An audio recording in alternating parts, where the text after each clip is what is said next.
company that can create a lot of impact, especially when government says that you want to employ. You need to enhance the EPZs to be able to employ. You need to enhance the EPZs to have a clear supply chain, Madam Speaker. And more importantly, this is an institution that employs more than 60,000 people, meaning indirect you can go beyond 60,000. And if enhanced well, and if government can put in more efforts, you will find yourself with 1 million people being employed. Madam Speaker, it's important for once in a while for us to just visit Kitengela and see how EPZs work. And you'll be surprised to find that it is women who are the ones doing the good jeans that you go to the US and buy. It is a product made in Kenya. And therefore, you are able to buy it when you go out of the country. But then, there's a big challenge that they are facing today. That indeed, after COVID, you find that many organizations, industries were closed. And so even where we used to get our raw material, knowing very well that Kenya, we don't have cotton, and it is something that we need to start speaking about. We must have areas where we must plant our own cotton if we are talking about buy Kenya and build Kenya. And so here is a product where it's done within Kenya, but then Kenyans also are unable even to be able to just walk in and buy at least one, yet we say we have given ourselves 20%. And what this motion wants to do, Madam Speaker, is to now request the government that in that waiver of 20%, is it able, those who run EPZs, to be able to get also tenders from government? For example, we've just passed a motion on uniforms. If indeed they are being done by our own here, under the EPZ program, definitely it will be affordable to our parents to buy those uniforms. We are saying the uniforms for police. We are talking of our uniforms in hospitals, Madam Speaker, for these companies to be afloat so that women are not sent home, so that one does not close a whole industry that he has invested millions. They are able to stay afloat. We must try and see, and this house can be a house to ensure that 20% also is sourced locally for them to keep the employees afloat. Madam Speaker, the other thing that this will do to us, and remember, EPZ is the one that helps us to keep our currency also.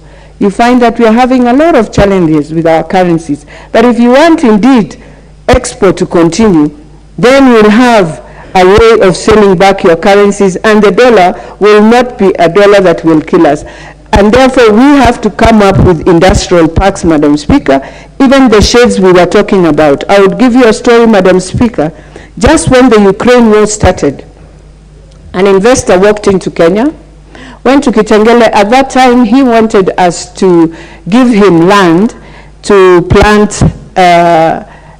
sunflower seeds so that they are able to continue to do oil. But then, walking into EPZ, they were told we are unable to give them any land. There were no shades. Yet right now, the investor moved to Tanzania, and Tanzania is now benefiting. You walk into an EPZ, you find, and I'll just give an example of mass, where you have really serious productions going on of nearly 4 billion shillings. And so I know many people will not understand, but it is good to visit. Then you realize the impact that most of this EPZ companies does to Kenya, that indeed Ethiopia is closed. So are we able to have shades so that these companies can come back to Kenya to give our young people and many others not just business, but more importantly, employment? Madam Speaker, I think the most important thing that we can do is to see how we create also an excellence academy, so that many of these young people who would want to go, because when you find the facilities that are being used, the machines that are being used, they are machines of technology. And I walked into an EPZ in Kisumu, which is the first EPZ called Dada. Dada is an EPZ of a woman who worked in Kikomba for more than 30 years. Was able during COVID time, she realized we are having a lot of conflict in bringing mitumba, and decided to go and open an EPZ in Kisumu. While in Kisumu, She went along, Madam Speaker, and now started recruiting young girls who had dropped out in school. Today, you walk into her facility, 3,000 young girls. These are girls who dropped out of school because of early pregnancy. They are able to come and do their work, but more importantly, able to go in the afternoon to a gumbaro so that you are able to continue and do your exams. And that's why we say, Madam Speaker, even as we celebrate women, these are the women we celebrate today. And I want to tell our young girls who I see they are also listening and watching, that indeed when you're in school, always inspire yourself to ensure that one day out there you will remember and you will change lives of others. That indeed, if you have a young girl who you feel is your friend and is threatened by early pregnancy, please talk to them. Do not look at them, do not victimize them. That is why we have different institutions taking care of them. So, Madam Speaker, as I finalize, so that I call my sister Martha to second, I just want to say, as we debate on this motion, let us remember this is one flagship program that can transform lives of very many young people. Let us remember that in Ethiopia, now that they were closed by the Americans because of their conflict, Kenya is the hub to take over. And indeed, everyone appreciates that Kenya is a hub within East Africa that has done so well on their AGOA program. With those few remarks, I beg to ask Honorable Martha Wangari to second. I beg to move and ask Honorable Martha Wangari to second. What am I begging to move? You may proceed, Honorable Wangari. Thank you, Madam Speaker. And allow me to also take this opportunity to wish all the women a happy International Women's Day, including yourself, Madam Speaker, and including the mover of this very good motion. And I know many women say that they would do better anything that a man can do. It should actually be the other way around, that the men should be saying they could do everything that women are able to do. That should be the way it should be, Madam Speaker. And Madam Speaker, I want to quote Maya Angelou and say that women, here is to the strong women, may we know them, may we be them, and we can't be them like our colleague members of Parliament, may we raise them. That way, Madam Speaker, we'll be celebrating a whole generation, and we will be encouraging even the girls that are coming up, that women are leaders everywhere you look. Madam Speaker, allow me to take this opportunity to support this motion, to second this motion, and also congratulate my colleague, Honorable Beatrice Elachi, on this very able motion, Madam Speaker, and to also note, Madam Speaker, that even as we celebrate women in the political sphere, that we have come a long way. We have tried very many ideas, very many bills to ensure that we have gender parity in elective positions. We have not gotten there. Madam Speaker, it's still a long way to go, but we are making strides. And Honorable Elachi is also one of the people who actually can show that affirmative action can start all the way from the nominated members we see in this House, that they can be elected, because I was with her in the Senate, 11th Parliament. We were able to be elected in the 12th, and she also became a speaker, Madam Speaker. And that is why I also support your initiative. Yes, a county, Nairobi City County Assembly Speaker, and later to this House, Madam Speaker. So this shows that affirmative action is possible to ensure that more women are represented in this House, and even as we debate the presidential memorandum to ensure that not more than 2/3 gender rule, Madam Speaker, this should be evidence that affirmative action can be achieved and can be a good way to ensure the numbers are better. But on this motion, Madam Speaker, the issue of the establishment of the EPZ production outlets, Madam Speaker, was done in the 90s, and it has gone a long way to ensure that we have incorporated MSMEs in this country, more than 75% owned businesses that are able to be registered by the EPZ, Madam Speaker, are able to get incentives to ensure that they get good production. They get corporate tax holidays, I think for 10 years. They get 10 years withholding tax holidays.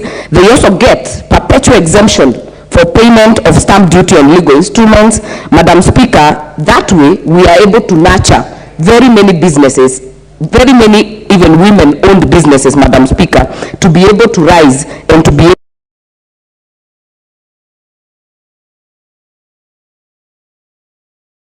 COVID has been able to deal a blow to many people, not only in the personal levels, but also in the corporate levels. That has not left the EPZ. They have suffered, Madam Speaker, in terms of their production, and yet we have very many direct and indirect jobs running into thousands that depend on this. The previous government, Madam Speaker, was able to have something that was like an exposition or like an expedition, and they had a day that was called the EPZ Day at KICC. I think this is something the Ministry of Trade should look at, because if you want to buy even a pair of jeans, by then, Madam Speaker, I have bought from EPZ, they have very good quality jeans, Madam Speaker, but how many people are able to afford or even to know where to get them? These 20% that come to the market, how do we know where to flag them out if you want to buy, Madam Speaker? I know we wanted to control a bit so that you also don't open the market, so that I go there and buy at a cheaper price and I come and sell wholesale, Madam Speaker. But you should be able to get a dress, you should be able to get an apron, you should be able to get a pair of jeans if you want, so that we are able to open this market and keep these EPZ zones afloat. Last Friday, Madam Speaker, the President, His Excellency William Ruto, was in Gilgil, the NYS pass out parade, Madam Speaker. We had a group or a cohort of 10,600. This time, it will be almost 20,000 that will be passing out. Madam Speaker, the quality of work done by our NYS is amazing. In terms of the uniforms, for the police, we do not even need to go to China, we don't need to go outside the country. We have the workmanship, we have the training, we have the capacity, and more importantly, we have available labor. That available labor in NYS, and I can imagine in all the other NYS colleges, Madam Speaker, should actually be looped together with this EPZ so that we have the absorption. Because if you do a paramilitary training for these almost 11,000 kids and you do not absorb them, Madam Speaker, then you leave them out there with the training and it does not actually make sense. They are trained well, capacity training, they have the knowledge and they have the machinery. Madam Speaker, what we should be looking at, even as we empower EPZ, is that we should be able to loop them in to ensure that we actually have zones, so that it's not just in Kitengela. Let us expand this to the other parts of the country where we have NYS, where we have available labor. Let us be able to ensure we use that labor to train more and more to get into the market, Madam Speaker. But more importantly, let us get the government to continue supporting the EPZ, especially through funding that is timely, through funding that is assured, so that they are also able to project what their production would be, and more importantly, by opening up that they are able to link even to the tendering process of government, Madam Speaker. Because when we say SMEs register in EPZ, one qualification that you need so that you are given that license as an SME or a small medium enterprise, Madam Speaker, is that your company should be over 75% locally owned.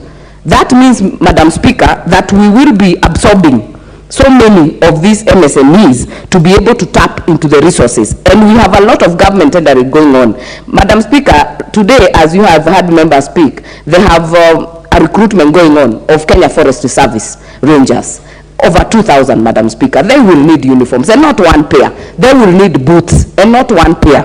And you go the way another sector is Kenya Wildlife Services, you will go to the Kenya Police, you will go to even the NYS themselves. They have uniforms that they wear every day. They have the ceremonial ones. Same to the Kenya Police, same to the Administration Police, same to the Kenya Defense Forces. So, Madam Speaker, in terms of capacity, we can utilize what we have, the EPZ and also the NYS labor, so that we are able to supply our uniformed forces, and also the private sector, Madam Speaker, because you also have private guards, the G4Ss, the KKs, that are always being used by private procurers. So we are able to get this market opened up for EPZ so that we are able to keep them afloat. Because, Madam Speaker, anywhere there is any industry, it does not only touch on the people inside the industry, it touches on the people around it. If you go to where EPZ is in Kitengela, you will get people who will eat every day. So there will be a woman supplying chapo madodo every day. There will be a woman bringing porridge.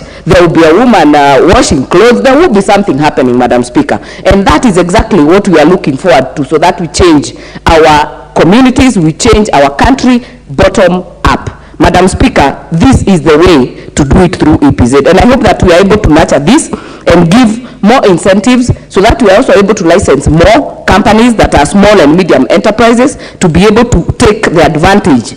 Because, Madam Speaker, what do you mean when you say you are incubating small businesses? It means if you get these tax holidays, if you get the shades, Madam Speaker, you are able to do your work and lower your cost of production so that you are able to maximize on your markup in terms of profit. So, Madam Speaker, I hope that this can be done by the government, and I would like to actually support that we integrate them with NYS colleges so that we are able to get even a bigger market to leverage on the issues of tendering and issues of getting more and more absorbed. So I want to thank Honorable Beatrice Elachi for this very timely motion, and hope that this House can actually support them to be able to, can actually give a support and, from the members to be able to do better and leverage even internationally and in the international trade and markets that are available. With those few remarks, Madam Speaker, I want to, I beg to second. Thank you.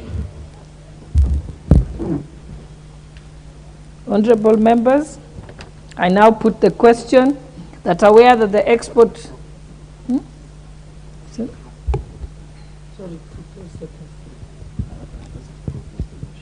Yes, honorable members, I wish to propose the motion that aware that the export processing zones EPZ authority in Kenya was established in 1990 to promote and facilitate the export-oriented investment programs and create incentives for export-oriented production in areas designated as export processing zones. Further aware that the authority is charged with the responsibility of regulating and administering approved activities with the export processing zones to ensure compliance, among others, and noting that the program anchors on the Kenya Vision 2030 and the country's economic blueprint regard to becoming an industrialized and upper middle income country. Further noting that the EPZ provides an attractive investment opportunity for export-oriented businesses and ventures in the country, and acknowledging that the program is a source of direct and indirect employment to many, more than 60,000 Kenyans concerned, and concerned that currently the program is facing a myriad of challenges, including inadequate funding, prohibitive cost of accessing business loans, high cost of production, shrinking export market due to effects of COVID-19 pandemic, inadequate supplies of raw materials, water and power for agro-processing companies, among others, and further concerned that there is need to revamp the said program to improve its performance through the increased funding, to aid, for instance, in setting up of the excellence centers in some parts of the country, and expediting on the negotiations for market access, especially in the East African community, including trade negotiations between Kenya and other countries on diversification of products eligible for the African Growth and Opportunity Act, AGOA. Employee training and retention, provision of reliable supply of materials for agro-processing companies, improvement of infrastructure to enhance steady supply of water and power, and provision of affordable access to credit facilities, among others. This House resolves that the national government, through the Ministry of Trade and Investment, develops a policy whose core objective would be, among others, to address the challenges currently faced by EPZ, with specific focus on implementing EPZ programs to enhance performance and enable retention of investors across the country, and to enhance economic suitability and allow companies to pursue businesses locally through the 20% waiver to enable them earn a living. Honorable members, we now call upon members to contribute.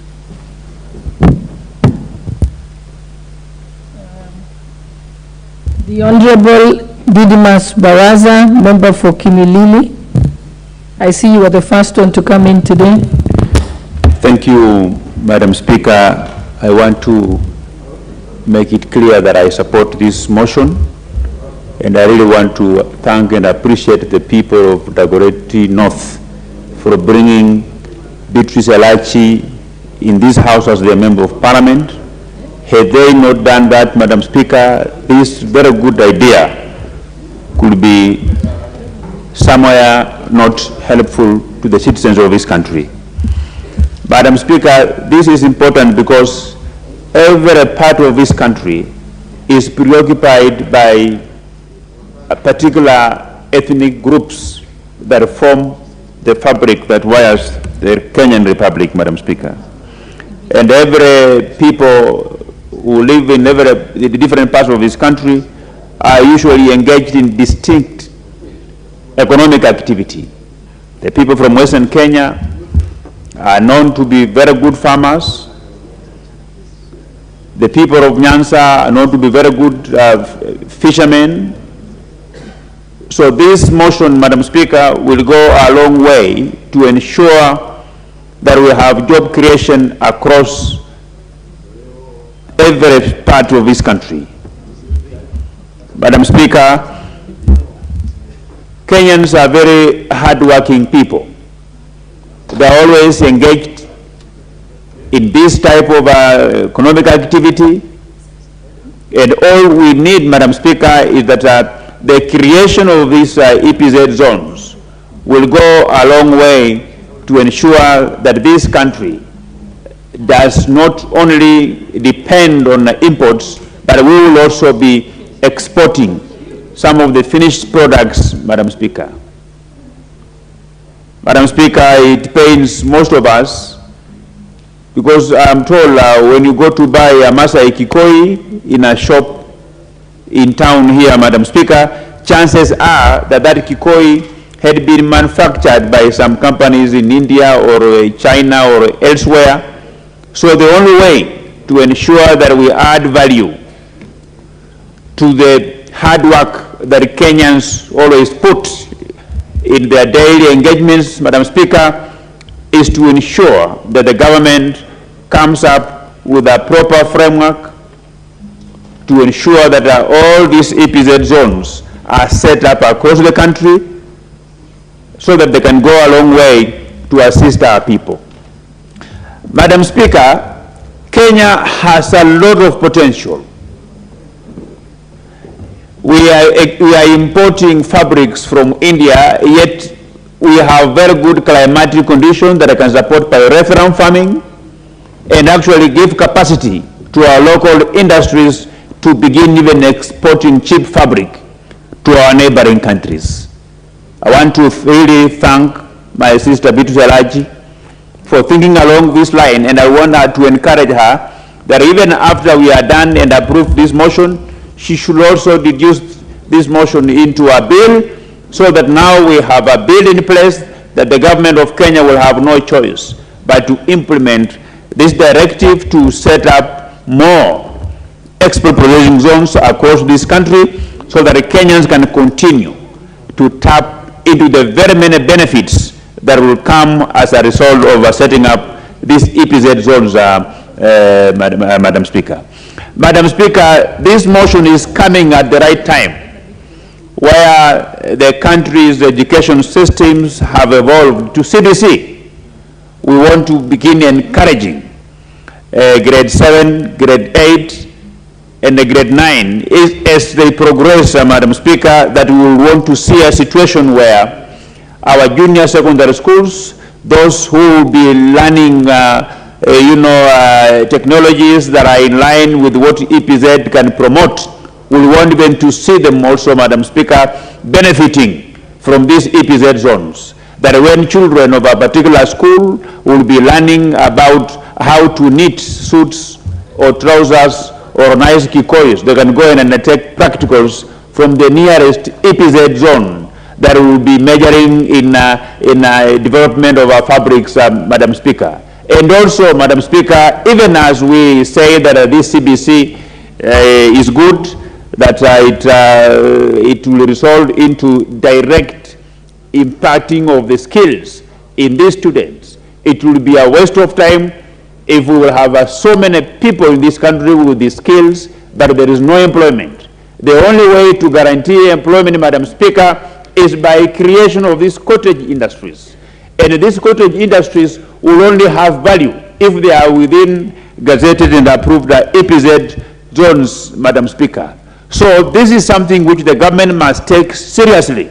And I want to urge the government.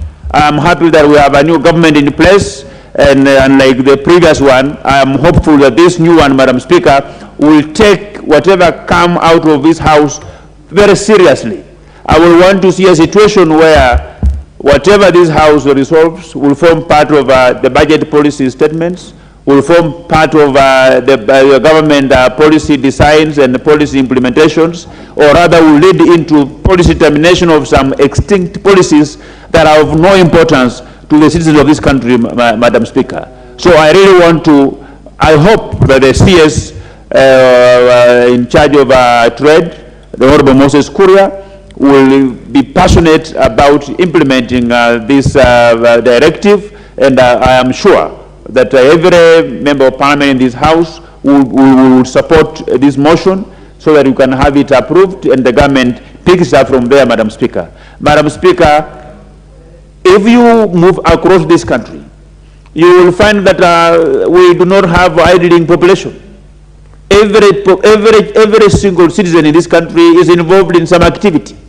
We just asking the government that to support whatever those activities are in terms of putting them together, putting the skills together, and actually take advantage of the diversity of the economic activities across this country to set up different EPZ zones, Madam Speaker, so that Kenyans can employ themselves, Kenyans can get market for the product that they are producing, so that Kenyans can also have access to the markets of the various products outside this country, Madam Speaker. Kenya has always been a one-way traffic, that we are always importing products from other countries, that even when we are producing tea, even when we are producing coffee, we are still importing coffee and tea from countries that don't even grow coffee, Madam Speaker. So it's high time that we add value to our coffee farmers, we add value to our milk farmers, we add value to our maize farmers, sugarcane farmers, peripheral farmers, Madam Speaker, so that they can also take their business to the next level through the value additions that come as a result of setting up EPZ zones, Madam Speaker. Madam Speaker, with these very many remarks, I want to say I support and I urge the young members of Parliament who are here for the first time to emulate what the Honorable Biruta Raji has done, and try to think through and bring things that will make life easy for citizens. This is why Parliament exists, Madam Speaker, and by so doing, we will be able to contribute positively to the advancement of the welfare of the Kenyan people. I thank you, Madam Speaker, and I support. Thank you, Honorable Didmas. This chance will go to the Deputy Majority Leader. Thank you very much, Honorable Speaker. Madam Speaker, I would like to congratulate our lady, the Honorable Elachi, for this very thoughtful, well-thought motion. But as I delve into the details of this motion, I would like to draw the Honorable Elachi to one or two things. One, this country already has an Export Processing Zone Act, which was enacted in 1990. And this act actually forms the bedrock of the EPZ that we have, including the formation of the EPZ Council, which was in the core of negotiating the AGOA deal.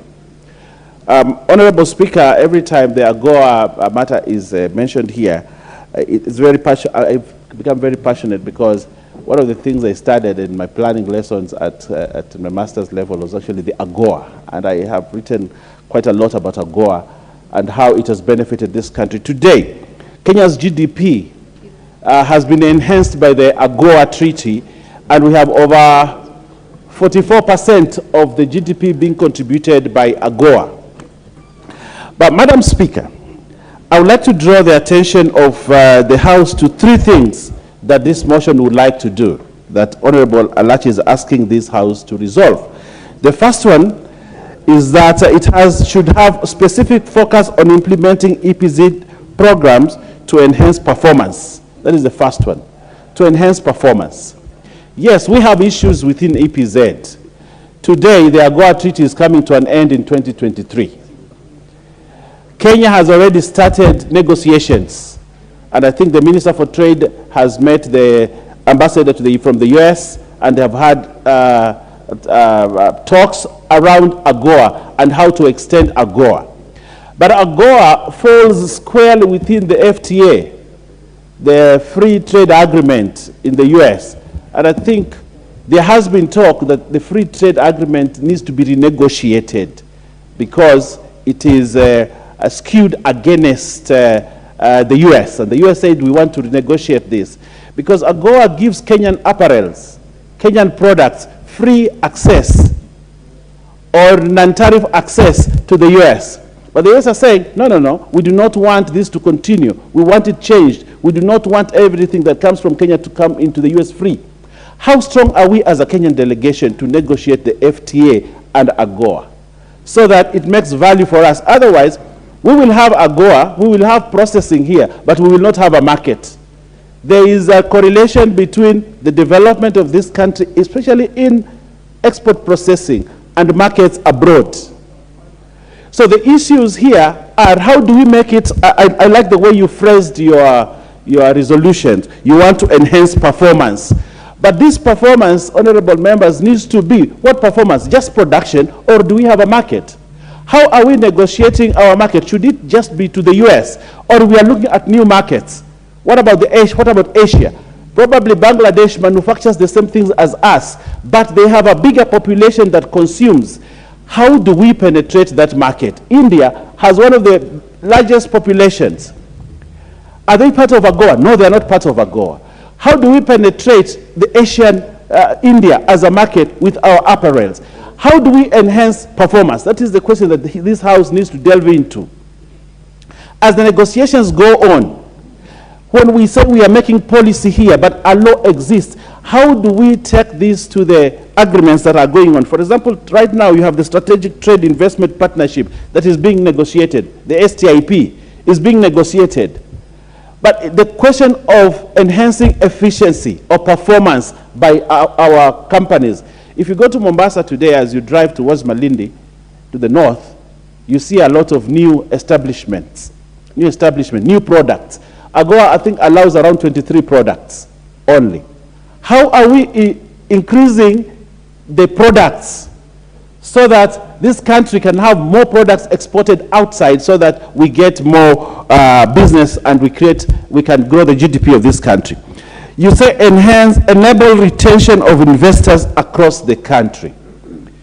It is a fact, Madam Speaker, that a lot of investors have what we call investor flight. They're leaving the country.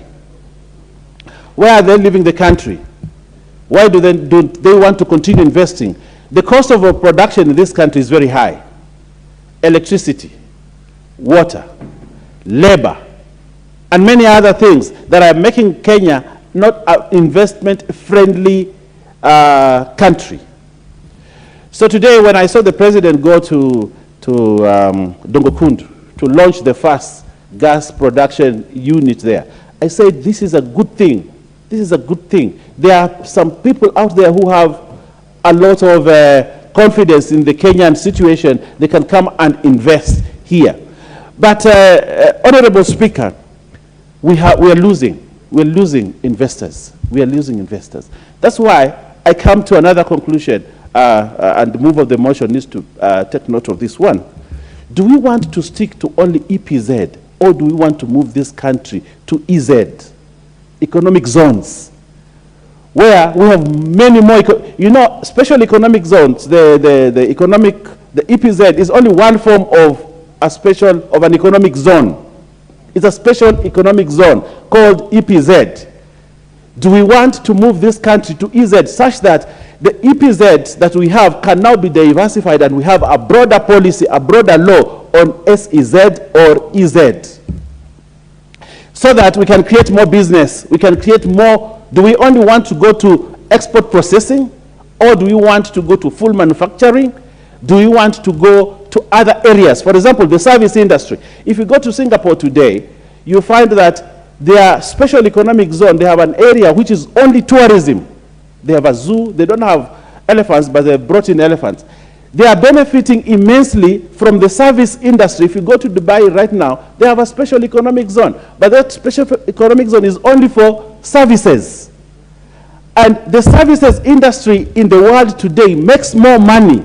Countries that have gone into the service industry are making more money, and the GDP is growing faster.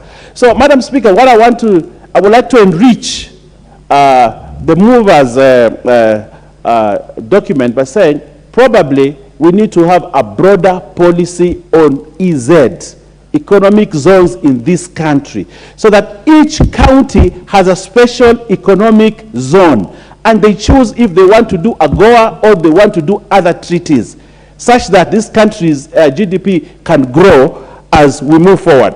Lastly, Madam Speaker, I would like the Trade Committee in this House, as we move on this motion, the Trade Committee to take greater interest in the talks that are going on. As a parliament, we cannot just watch the executive alone handle the AGOA treaty, handle the many other treaties, the STIP which is going on. I think the Trade Committee here needs to have some input in these talks that are going on. And I think the Minister for Trade, the Cabinet Secretary for Trade, has been all over the world. But I do not know whether he carries along with him the chairman of the Trade Committee in this Parliament, so that the input of Parliament can be felt in the negotiations, so that Parliament can also have a say, so that even those treaties that they are signing should be brought here for us to be able to scrutinize, to know what is it that they are negotiating out there, so that we can enhance the experience of the special economic zone in this country. And lastly, the mover talks about and allow companies to pursue business locally through the 20% waiver to enable them earn a living. Honorable Speaker, the finance bill will come to this House. When the finance bill comes to this House, it will create all these things, the waivers, the taxes, and all that. But I would like to see the department, the Committee on Trade, come hard and say, no, we need to reduce taxes.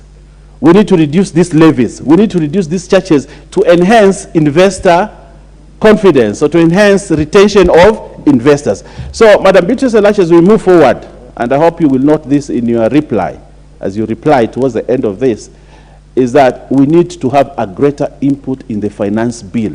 It is the finance bill that will create a greater latitude and opportunity for us to be able to reduce the high cost of production in this country, for which investors are shunning this country because of high cost of production. Lower the rates of production, reduce levies, and be able to make the country a more economic and an investor-friendly economy. That's what we need to do.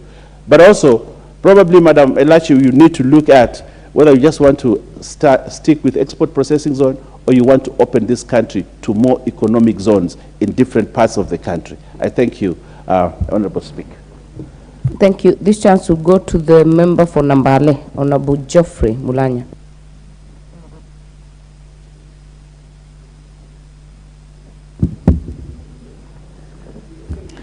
Thank you, Madam Speaker, for giving me this chance to air my views on this motion. First, I wish to thank Honorable Elachi for bringing this noble motion to support the EPZ zones in our country. Madam Speaker, we must appreciate that as a developing nation, we are faced with so many challenges, among them the challenge of unemployment. And we have many youth that are being trained through the TVTs that have been established by the government, but after that, they face a challenge of getting employed. If the government can support the EPZ zones, I believe that we'll have a good chance that our people, after training through these colleges, will have opportunity to get employed. Secondly, we know that through the exports that are done from the EPZ, our government is going to earn a good revenue to support our economy. And for a person coming from cotton-rich zone like the Western region, I support for the ministry to come up with the policies that can address challenges that are facing EPZ, so that this will support many farmers, because the farmers who are engaged in cotton farming will produce the raw material that the people involved in the EPZs will be using for production of the garment they're producing. So, Madam Speaker, with those few remarks, I wish to support the motion and thank Honorable Lachi for coming up with this noble motion. Thank you. Member for Kilgoris, Honorable Julius Olesunkuli. Madam Speaker, before I make my remarks, I want to take this opportunity to congratulate all the women of the world for this International Women's Day. I know that the one-time president of China, Mao Zedong, said that women hold half the sky. And when President Kennedy was asked in 1960 whether by the year 2000 women will be ruling the world, he said, yes, they'll still be at it. So I congratulate the real rulers of the world on this important day. And I also want to thank my colleague and Honorable Elachi for this motion. The Ministry of Trade, under the law, the act that has been referred to by the majority leader, registers EPZs throughout Kenya. There are about 7 of them now. And the essence of the EPZ is that it gets favorable trade conditions, favorable conditions. It is insulated from the tax regime in Kenya. And it gets many duty-free concessions. Now, these together, you know, Madam Speaker, comes with a lot of responsibilities that other than the 20% allowed of them, they are supposed to produce only for export. Now, then that comes with a lot of challenges, especially where we stand now with our economy. Like every export-oriented business, EPZ business will be affected by the external factors, the global economy. In the first place, the exchange rate will have to be pegged on the dollar. And when the dollar is low, then the business is okay for us. But when the dollar against the shilling is quite advantaged, then we have a problem with our export business. The dollar in Kenya now, I think, has hit 138 shillings to $1. That will affect our exports a lot. Our external clients would like to buy our goods at a cheaper price. But once this dollar it becomes disadvantageous to us, then they get the advantage over us. Right now, they'll get our goods at throwaway prices, and that will affect our youth from being employed. My second point, Madam Speaker, is with respect to employment of our youth. I know many of my colleagues here, everybody is thinking about his home area. But I want to tell you that the EPZ is supposed to be for the Republic of Kenya. Whether it's located in Kilifi or in Nairobi, it is supposed to serve all the people of Kenya. And it is important that when employment opportunities do arise in the EPZs, that these opportunities should not be segregated, do not be localized, because we cannot localize Kenya to the smallest decimal point. Kenya is still Kenya, and the opportunities that come within the EPZ, wherever they are located, should not be construed to be for that particular location.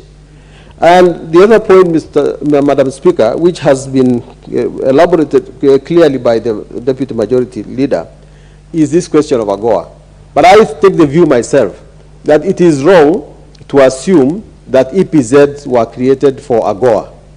The Lome Treaty did its part, and it produced a free trade, preferential trade agreements between sub-Saharan Africa and America. And America passed this AGOA law knowing that it is for its own advantage, and it is at liberty to change this whenever its own interests are not there. We in Kenya must always be innovative. America is just one of our markets, but we must expand our markets. We must expand our markets, and President Kibaki did say, let's look east. I was advantaged to be ambassador of this country in China, and I know how our trade has been coming up all the time, has been increasing and improving with respect to Chinese. Of course, this thing is reciprocal, that when we think of producing things for other countries, we must also not come and discriminate against commodities produced by other people. Let us open our markets abroad. Let our ambassadors abroad be economic ambassadors. We are no longer involved in political diplomacy. That we already have. We are already friends with all of East Africa. What we want now is to market our commodities, to produce our commodities for the world. Because we cannot sit down and say, oh, the Americans today are our friends, and you know they are not. They serve their own interests. They are our friends if we have favorable terms towards them. And we must continue asking the rest of the world to buy our commodities. Madam Speaker, I don't know whether the majority leader actually did not understand that his government, the government where he's serving, actually already has a policy almost equivalent to that of the special economic zones, except that they are calling it industrial parks. These industrial parks that are being created everywhere in Dongokundu, and I think there was one planned for Eldoret and many others. This is the way to go. Of course, economic zones will not have the same advantages as the special as the EPZs, because they'll be subject to the tax regime of the country. But it is a deliberate effort which has been used by countries. The city of Shenzhen in China was created purely as an economic zone to develop industry. And this would make a lot of sense if we ask these industrial parks to actually specialize. If you go to that city of Shenzhen, you'll find that it is electronics that are produced there. If you go to the city in Shanghai, it is another story. So in Kenya, if you have an EPZ also if you have a special economic zone in Dongokundu, we would like to know what is it specializing on, so that we do not just produce the same things. You know, the problem with us Africans, if somebody grows cabbages, everybody wants to grow the same. Then the price, the forces of the market will operate. So we would like to know the industrial park in Dongokundu, what will it be producing? The one that we want to place in Eldoret, the ones that we put in Naivasha, what are they going to produce? So that we can specialize, and then we target the market. Because without the market, we are not going to produce these things for anybody else. We are not as lucky as those countries that have a lot of population. And we have been told as Africans all the time that we need to reduce our populations. And this might be good for one reason, but it is not good for economics. Today, the countries that have a lot of population are able to get effective demand of their commodities. They don't need an export market. But we cannot be proud unless we actually bring East Africa together. Then we get a population of 120 million people. But with our 50 million in Kenya, we will consume our goods and still require a market. So we need to be very, very creative. Our diplomacy needs to be oriented towards seeking the markets for our goods. And I think that will get the effects of the motion that my colleague here is saying, that we will get jobs, we will get a market, we will get to exchange our technology, and we'll get better, a better economy. Madam Speaker, I support. You have said we go slow on the family planning. The next contributor will be the Deputy Majority Whip, Honorable Naomi Wako. Thank you, Madam Speaker, for giving me this opportunity to add my voice to this very important motion, as I also congratulate Mheshimiwa Elachi for coming up with this, because it concerns all of us and it is beneficial to our young people and women and the men who get the opportunity to work in this area. As I said, I stand to support, and the reasons as to why I support, Madam Speaker, are as follows. I support it because of creation, job creation. Kenya is one country that is growing very fast, but again, the challenge that we have with our youth is majority of them are graduates, and most of them are not employed, and they sit at their homes without doing anything, which at the end of the day frustrates them and they get into depression.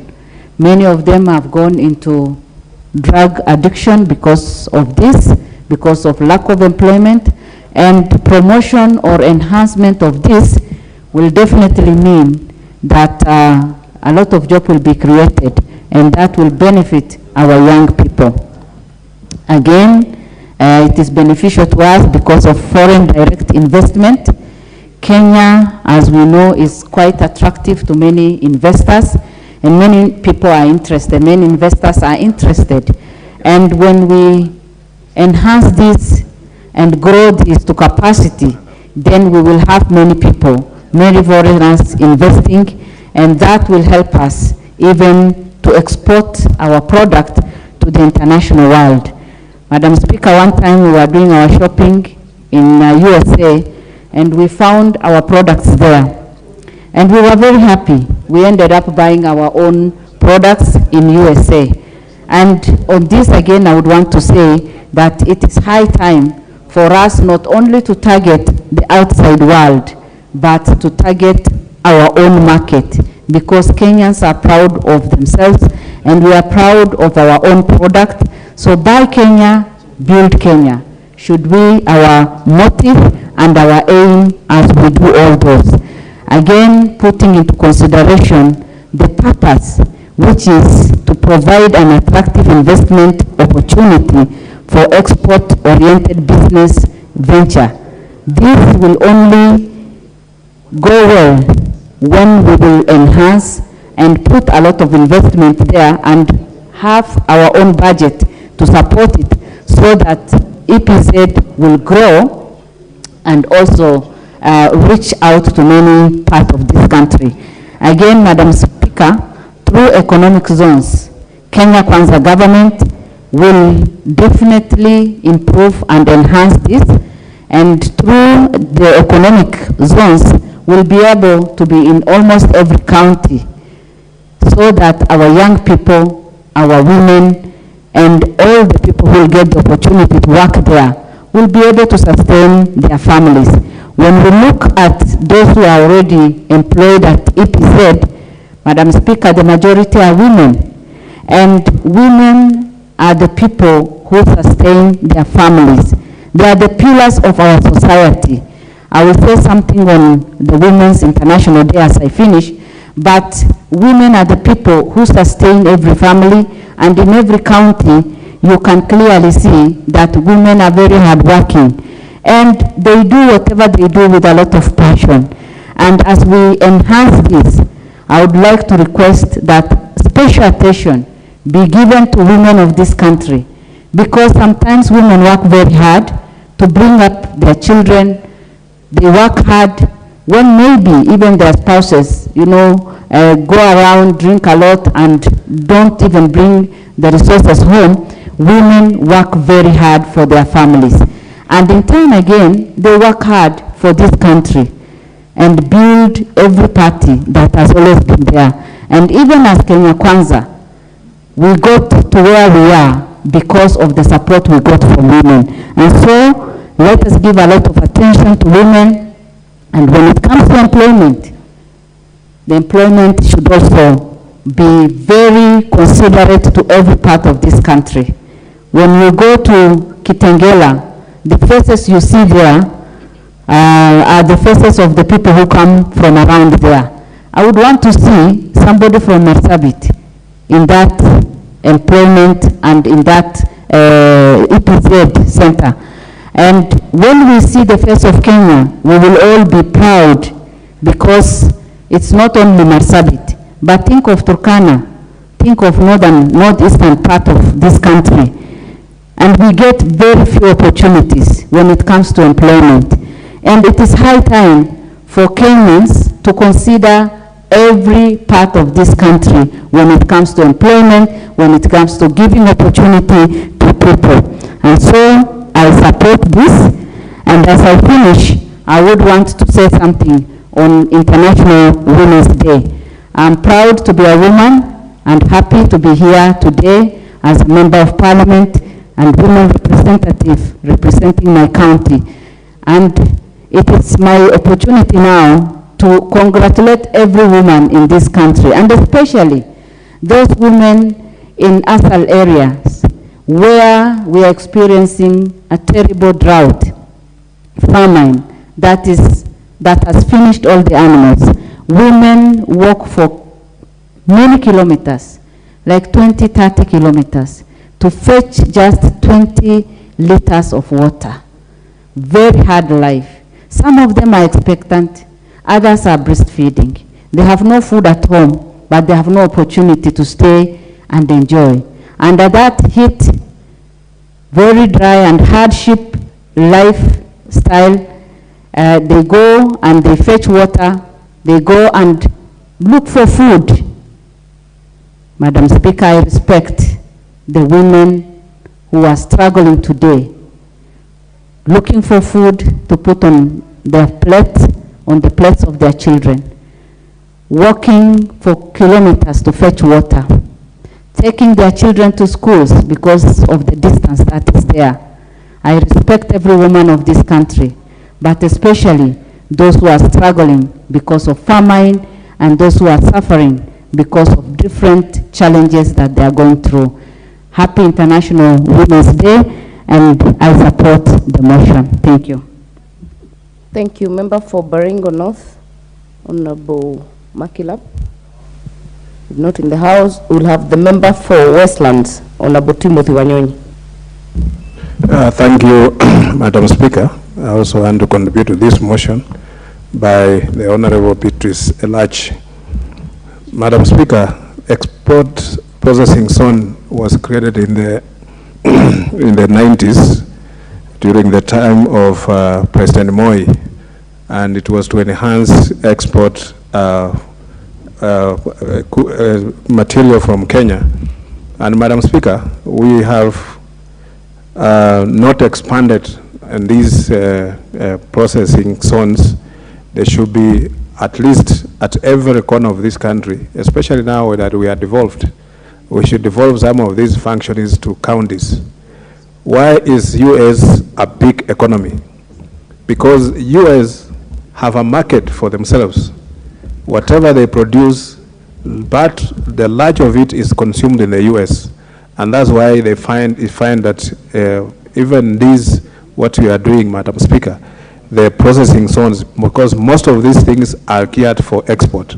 We can also utilize the local and the regional markets that we have, East African community and the others, Madam Speaker. We have also to look at other regions. What have they done that have succeeded? India, China, those markets, Asian tigers. If you go to India, Madam Speaker, there are these cottage industries called handlooms. And these people produce, they're just handlooms because they're produced by people who do things almost in manual. And they're exported in countries like ours. things we import here like carpets, we import some of these silk things, they come from India and they just done in local ways. In China, I'm told that a small industry can just cost about 30,000 Kenya shillings, and that person will be sitting in a small room and they'll produce, Madam Speaker, a lot of things that they can go for export. Therefore, we just need the government also to have implemented the policies that are already there that Honorable Sunguli has mentioned, that there's already a policy in place that we need now to make sure that we improve on these, create cheap credit facilities for these investors, and also give them incentives that they'll be able to invest more in this. We can only grow as a country if we can export. If we just rely on imports, Madam Speaker, then our economy will not grow. We must also find a way of exporting, and Kenya is a very rich country. We have abundance of human resource, cheap labor, and that's why some of you find that most of Kenyans now are going to work abroad because those other countries don't have labor. They are looking for labor in Africa, and we can also utilize on this. But what we have, Madam Speaker, now, there was one time I was in the US, Madam Speaker, and I went to a shop to buy a trouser, and when I looked at it, actually it was from Kenya, with a label from Kenya, and I was very proud about that. And those are some of the things that we need to see where our products going, where is our market. The government must deliberately, through the Ministry of Trade, to find market for our products, that we can sell our products abroad and we can also sell them locally. We can create these markets because sometimes Kenyans are being, Madam Speaker, they are going to buy these second-hand things when we can easily buy these things from these cottages. Madam Speaker, I want to support this motion and say that, Madam Speaker, we need now to look, even within Kenya, how do we export? Even within, like tourism, how do we make Kenyans also enjoy the tourist facilities that we have? That sometimes Kenyans have never seen a lion and they stay here. They're just, Madam Speaker, because sometimes the cost is prohibitive. We need to see the cost of production and look at how we can also reduce the taxes that are, Madam Speaker, put on some of the raw materials that are used in these things, so that we can produce these things locally and make sure that we get quality products for export. And I also want to congratulate our women today celebrating the International Women's Day. Madam Speaker, we are with our women, we support them. They are our mothers, they are our sisters, our daughters. May they enjoy the day as they know that we are the strongest pillar for them. Thank you, Madam Speaker. God bless you. Thank you, Honorable Anyonyi. Chance will go to the member for Makwiny, Honorable Susan Kiamba. Thank you, Madam Speaker, for giving me this opportunity to contribute to this motion. Also thanking Honorable Elachi for bringing this very important motion on the issues of EPZ, which are actually very crucial for the development of this country. And foremost, Honorable Speaker, before I contribute to this motion, I would wish all women of this country a happy International Women's Day, and in particular women from my constituency, and acknowledging that women are major stakeholders in changing this country, in making contribution. I would not also fail to thank the men who have been holding us behind as we come up as women, because I believe even for us to come to Parliament, it's not only women who voted us, men also supported us with ideas, and they also voted for us. So as we congratulate the women and as they celebrate this International Women's Day, we want also to acknowledge men as partners in allowing us to move forward. Now let me come to the motion, Honorable Speaker, and I would wish to say a few points. One, it is very important to realize in this particular country the issue of export. We are actually becoming a net importer. And once we are net importer, this means we run very limited foreign exchange, and this has actually continued to make us a little bit quite poor because we are not earning the required, we are not exporting enough to make us earn the necessary revenue. That's why you see the dollar is going up, and actually that actually is affecting our business negatively. So I wish, when we look at manufacturing in this country, we realize that EPZ gives us the best opportunity. And I think this is an area that as a country we need to own and actually promote, because if this is the main manufacturing zone for us as Kenyans, we need to promote it so much so that we ensure that we get the required foreign exchange. We realize over the past, EPZ has been doing well. But if you look, even if you visit the zones in the river, they have laid up a lot of stuff. They have laid down a lot of employees. The major reason why this is happening, Madam Speaker, is because even locally, we are not giving them the required market. All of us are running to put on Turkey clothes, Indian clothes, I don't know where. I have nothing against India, neither Turkey. But I think we cannot start feeding other children of other mothers when our own children do not have food. I think as a matter of priority, as this motion proposes, I think it's good as Kenyans to have a focus and ensure that we promote EPZ as much as we can, not only in the matters policy, but also in matters of implementation. Because if you look even at our uniformed men and women, you realize that most times they are getting their wares from elsewhere. I mean, you mean we cannot buy to ourselves? If we cannot buy our own, who will believe in what we are making? So I think we need even to move forward with a kind of slogan or policy where we say, let's first buy Kenya. I have this, I don't know whether it's a fact or a theory in Israel, where they say, before any money goes out, it must go 70 times in Israel. Where can we have something similar in Kenya? So that before any money goes out to anybody else, let it go, I don't know, 50 times among Kenyans. And that way we'll ensure we promote our own manufacturing zone. Secondly, we realize that in issues employment, and I think this point has been overemphasized, we are one of the countries that has a very high level of unemployment. And unless we expand our export zones, I don't know where we are expecting, Madam Speaker, this employment to come from. And I think if we give them the necessary support, we would actually be very well positioned, because this will also become our learning zones. Because we talk so much, if you read papers in Kenya, you will see a lot of manufacturing. But when you go to the ground, actually if we were told to take people where we are manufacturing, Madam Speaker, where would we take them?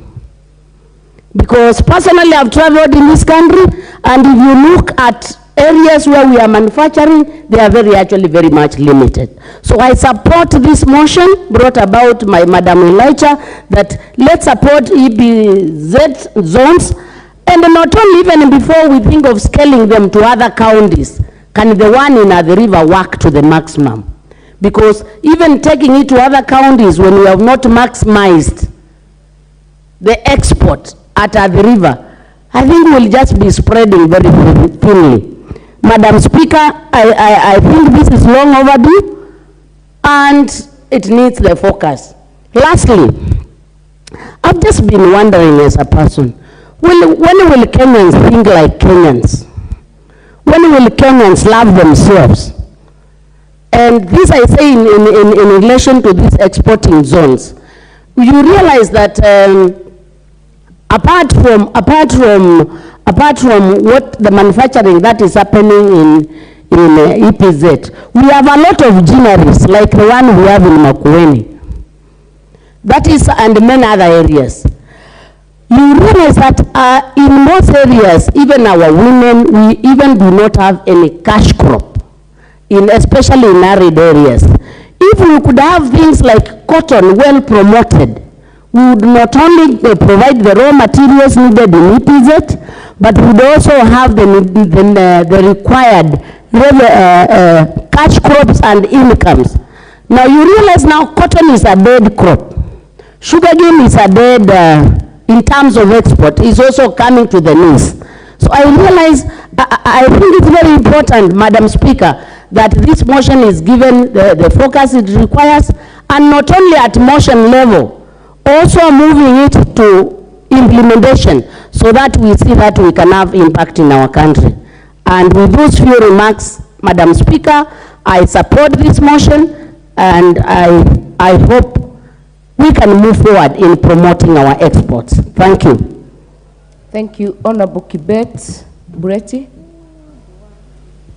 If not in the House, Honorable Kirwa from Mosop. Thank you, Madam Speaker, for this opportunity that you've given me to contribute to this motion on EBZ.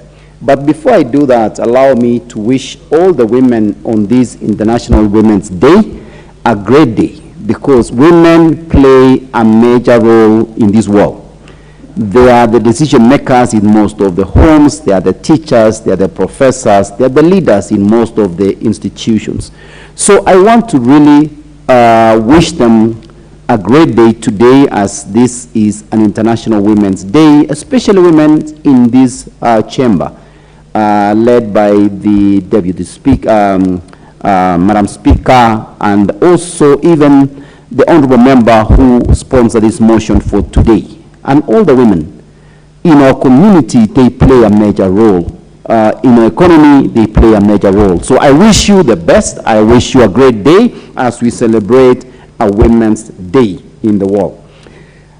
I want also to thank Honorable Elachi for bringing this motion, because Kenya, like one of our members said, that it is a net import. We import more than we export. And so this EBC Act that was brought up in 1990 was one of the, I would say, a project that was intended to actually change this country into an industrialized nation.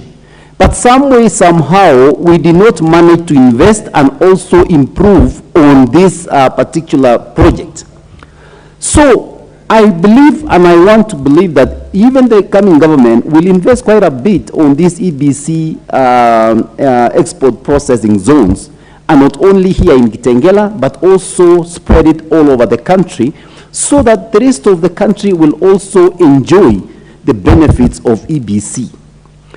If you look at some of the countries that have truly moved from third world to first world, or even to upper middle income, like what Kenya is trying to do, they invested a lot of their resources in industries. And EBC is one of those industries that we need to truly invest and take a lot of our time to see what we need to do. As we speak, it's employing 60,000 Kenyans and even more. But when it was started, we never envisioned things like the corona issue that came up and affected a lot of companies. So EBC is struggling to stay afloat, because as we speak, they may have laid off a lot of their employees because they may not be able to sustain maybe the taxes, they might not be able to sustain the products, they might not be able to sustain. So it is time to relook at it and figure out what incentives can we give to the traders, what incentives can we give to those involved in making sure that the EBC continues to thrive.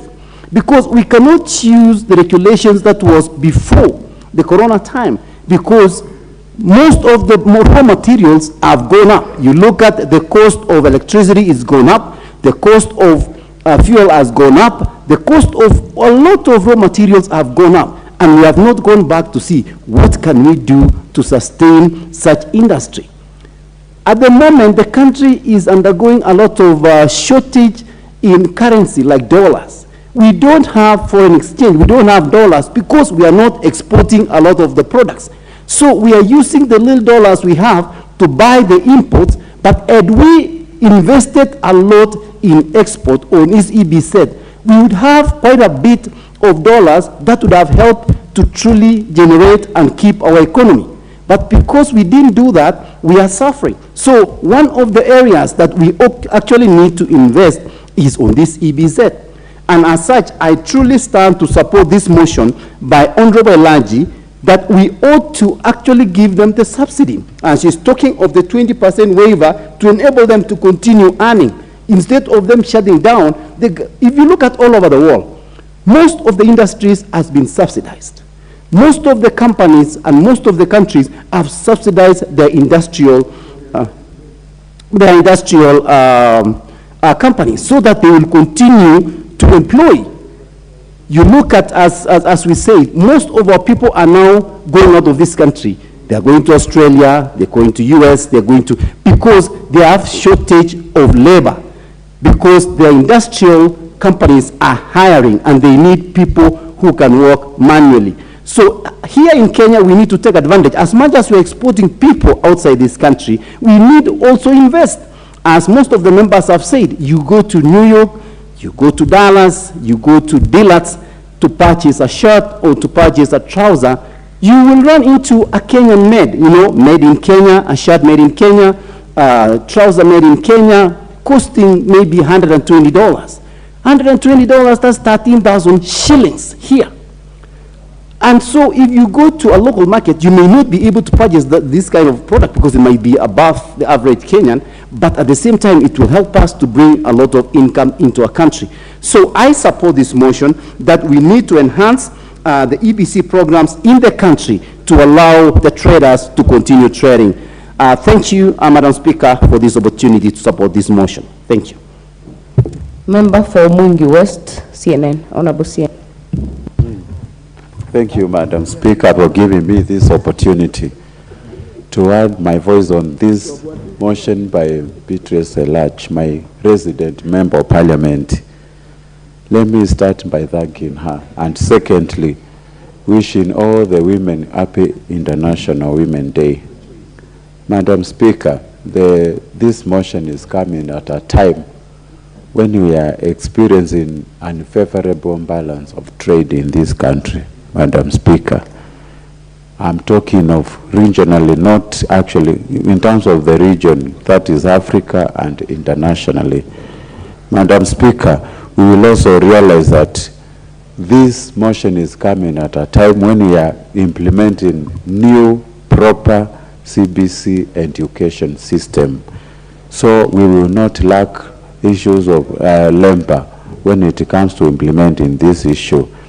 Another issue is it's coming when the shilling is losing ground on major world currencies like dollar, euro, and sterling pound. So implementation of this EPZ enhancement, or rather implementation of these EPZ programs in the country will have a positive economic multiplier effect in our economy, Madam Speaker. The only way to actually actualize, or rather to sort out so many myriad challenges we are facing as a country, is going towards industrialization and also increasing exports more than the imports, Madam Speaker. And we will have so many programs, or rather so many benefits, if at all we are going to practice the famous paper we put on Vision 2030, Madam Speaker. Madam Speaker, I'm happy there's a serious legislation which was given by 90s by the former President Moi when we started this program, but now it has collapsed. We need to revive it, and based on that, if we do so, we will have no issues of employment. Majority of our youth, majority of our women, they are lying idle in our rural countries. Secondly, we will have what we call investment opportunities abroad. Apart from here exporting in Uganda, or East African regions. We will have as we will enhance our products, or rather we will enhance our exports in other countries if we are going to promote and enhance this program of EPZ. Madam Speaker, I know there are so many issues which have been raised. The issues of cost of production, because Kenya is one of the countries facing challenges of electricity production cost. There's also issue of inadequate funding when we are experiencing global challenges and shrinking economy. And the other thing is inadequate supply of raw material. But this should not be a case. The inadequate supply of raw material, if we are going to promote these things, we will have farmers now coming in place, and I think these challenges can be addressed. With those few remarks, without laboring so much, I support and thank you, Beatrice Elash, my resident member of Parliament. Thank you. Thank you. Honorable Dorothy Kiara.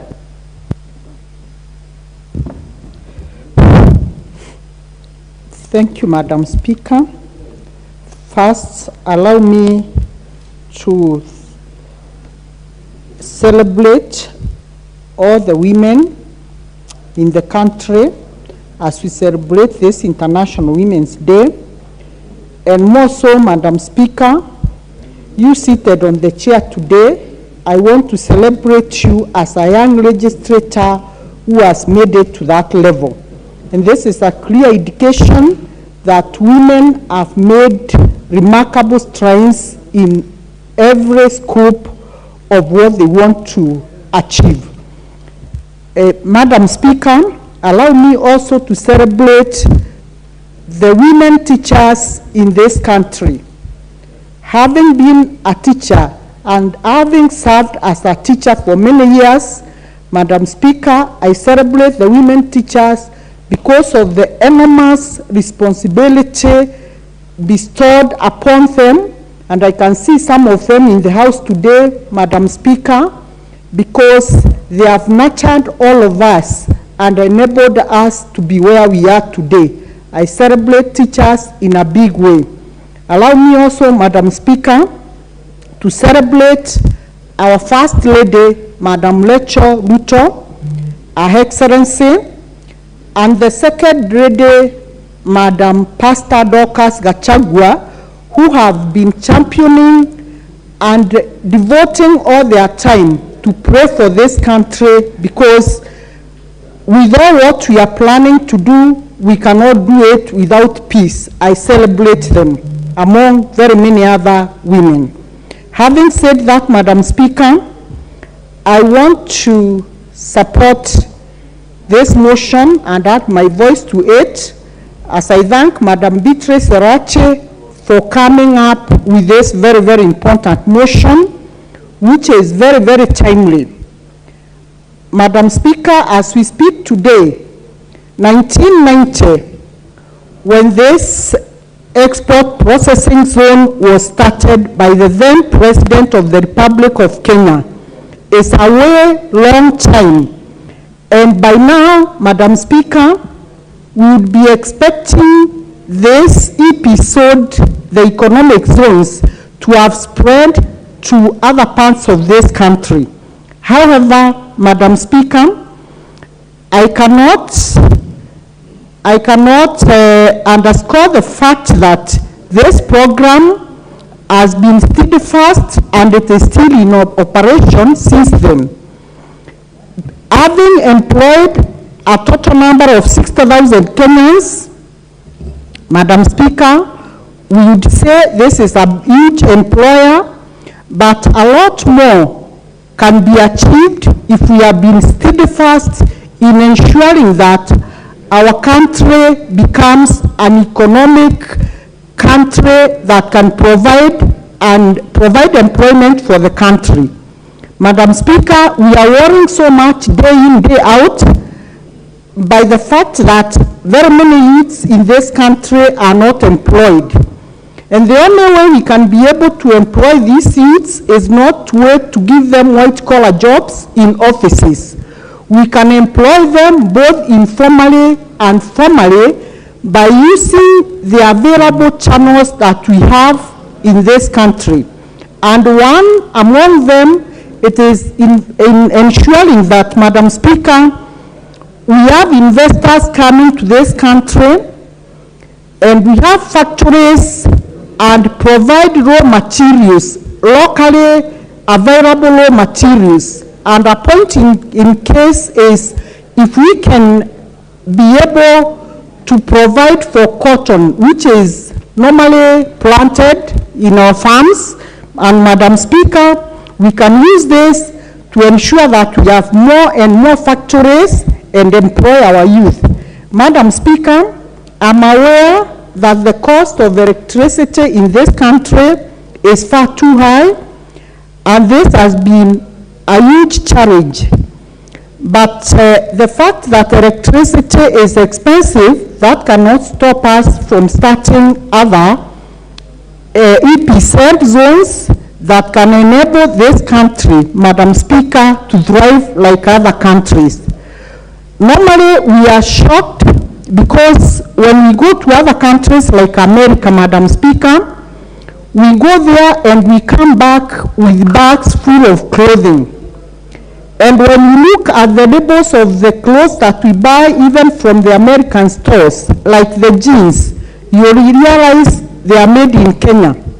But when we go to our shops in Kenya, the first question that you ask when you are given a garment to buy, you ask, is it made in Kenya? When you are told it's made in Kenya, you don't even have time to look at it, because we want to buy things made in Turkey, made in India, made in Pakistan, and any other place which is not Kenya. Madam Speaker, this is the high time that we should promote and walk the talk of Buy Kenya, Build Kenya.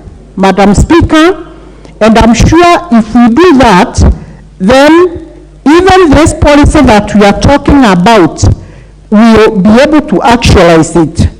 I support this motion, Madam Speaker, and I want to say the issues that Madam Beatrice Erache raised about inadequate funding, this is something that we can be able to tackle as a matter of policy, so that this country, we can be able to produce enough for ourselves and enough for export. I therefore urge all Kenyans, Madam Speaker, if they can be able to embrace the policy of Buy Kenya, Build Kenya, then as a country, we will have all the reasons to spread out to the other counties and start these we start these export processing zones in the other counties. Thank you, Madam Speaker, and I support this very important motion. Thank you, Honorable Dorothy. This chance will go to the member for Kitutu Masaba, Honorable Clive Gisairo.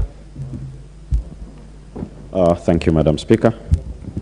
Firstly, let me wish all the women of Kenya Happy Women's Day, and most importantly, women of Kitutu Masaba. Madam Speaker, I would like to support this motion by Honorable Elachi on the importance of us putting more emphasis on the EPZ. Madam Speaker, the world is evolving forward. Our education system is changing, and we need to adapt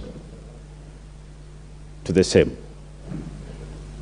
With the introduction of CBC, we are moving more to a technical environment rather than a theoretical one. We need to have a lot of emphasis on how we create industries for these youths once they are done with education. Madam Speaker, as we embrace CBC, I would also urge that most of our youth start embracing the TVET colleges, because CBC is more aligned towards TVET rather than the normal university education system that we are used to. And with this kind of training, we'll need to be prepared to absorb these youths into the industry. EPZ was a well thought out idea, but somehow it has lost traction. Kenya, as we speak today, is a net importer. That is why we are not able even to strengthen our shilling. As many contributors have said today, as at yesterday, the shilling is at 138 to the dollar. This cannot be good to the economy of this country in the short run, in the midterm, or in the long run. If we don't think as a nation how we start exporting more, and importing less, the economy is not going to regain. Each region in this country has its own strength. Why don't we have more of these processing zones, both export and also processing zones for local market, taking advantage on what that region can produce at a lower cost. This creates jobs and also a market for raw materials for that specific region. Madam Speaker, when I heard speakers say here, they go to the US, they find a jeans made in Kenya, I just hope they didn't purchase it. Because if you purchase it in the US, what you've done, you've participated in capital flight. As a country, you got $50, you walk into the US and buy the same thing you received $50 for at $150. As a country, we've lost $100. So once we find it there, let's encourage those people there to buy it. Let's fly back here and look for it locally. The EPZ needs to be strengthened. Our marketing sector, Brand Kenya, needs to up their game. We cannot just be exporting tourism and expect that we're going to save the economy. We have to start producing more. Otherwise, the youths out there will not have jobs, and the owners will rest on us. We as the leaders will have the biggest challenges. Honorable Beatrice Elachi has brought these to the House at the best and most opportune time. We need to support it and urge the government, as it is a bottoms-up government, that this is the place to start. If we don't do it now, if we don't support industries, if we do not support production, we will have tough times ahead. Madam Speaker, I will sit and say that I support this motion, and I wish that Honorable Elachi brings it to the House as a bill, we make it a law, and in it, let her include that we need to have more of this across the country in each county, where raw materials for each county are processed locally at that county, so that we increase revenue and create job opportunities for our youths. Thank you, Madam Speaker. Thank you. Member for Sirisia, Honorable John Waluke.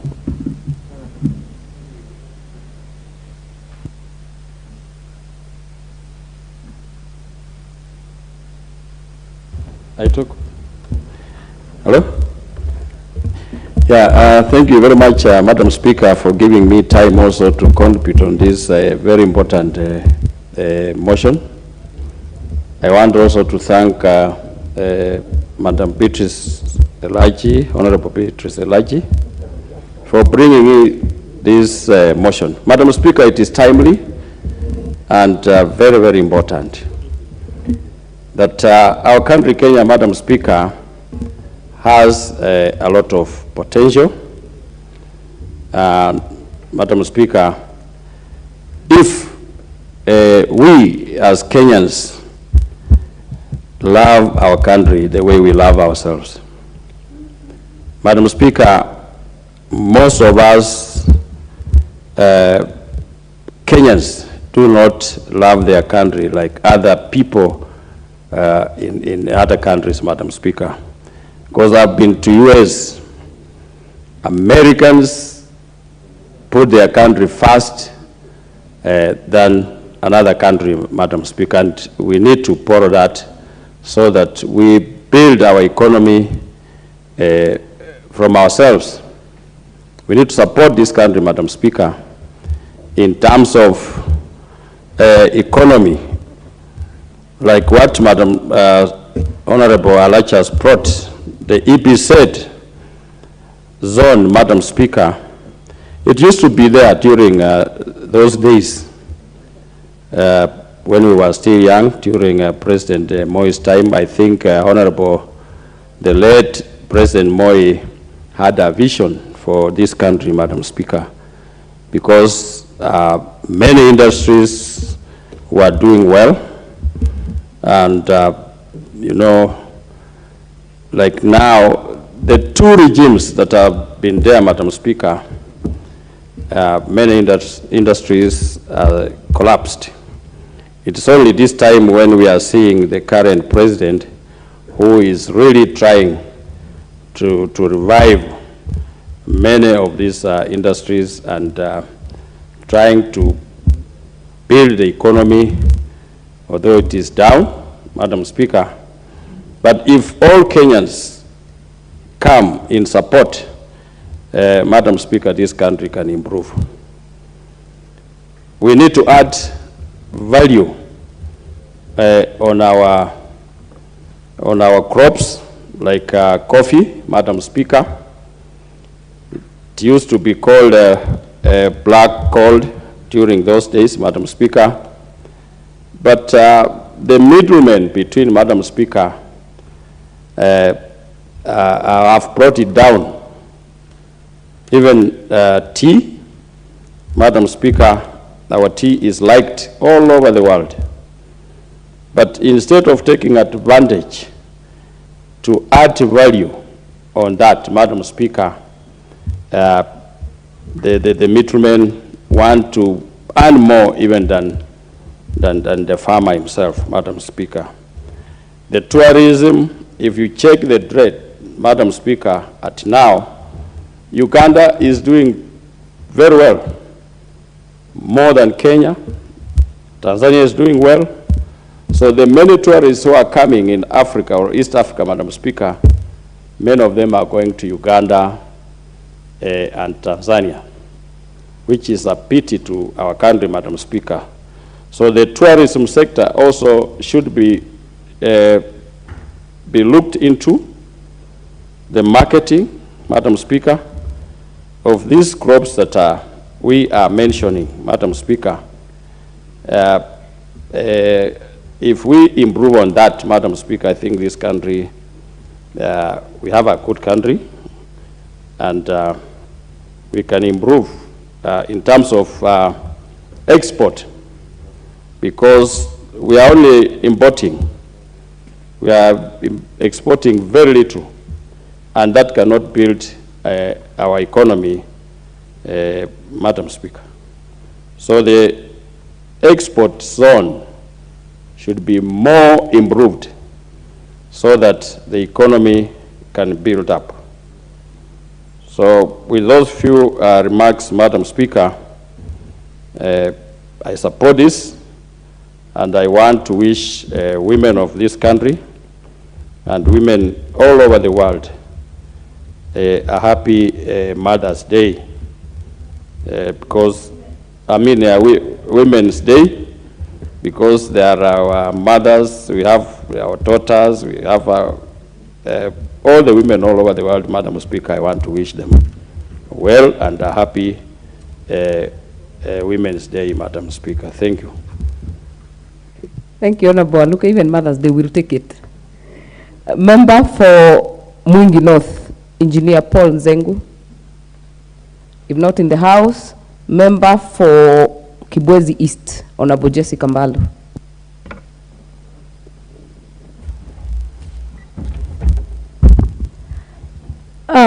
Thank you, Madam Speaker, for according me this opportunity to contribute to the motion on policy formulation on implementation and enhancement of the EPZ programs in the country that was tabled and moved by the Honorable Beatrice Elachi. As we congratulate her, Madam Speaker, Beatrice Elachi has brought other many motions, and as a woman, we are celebrating her today in the House.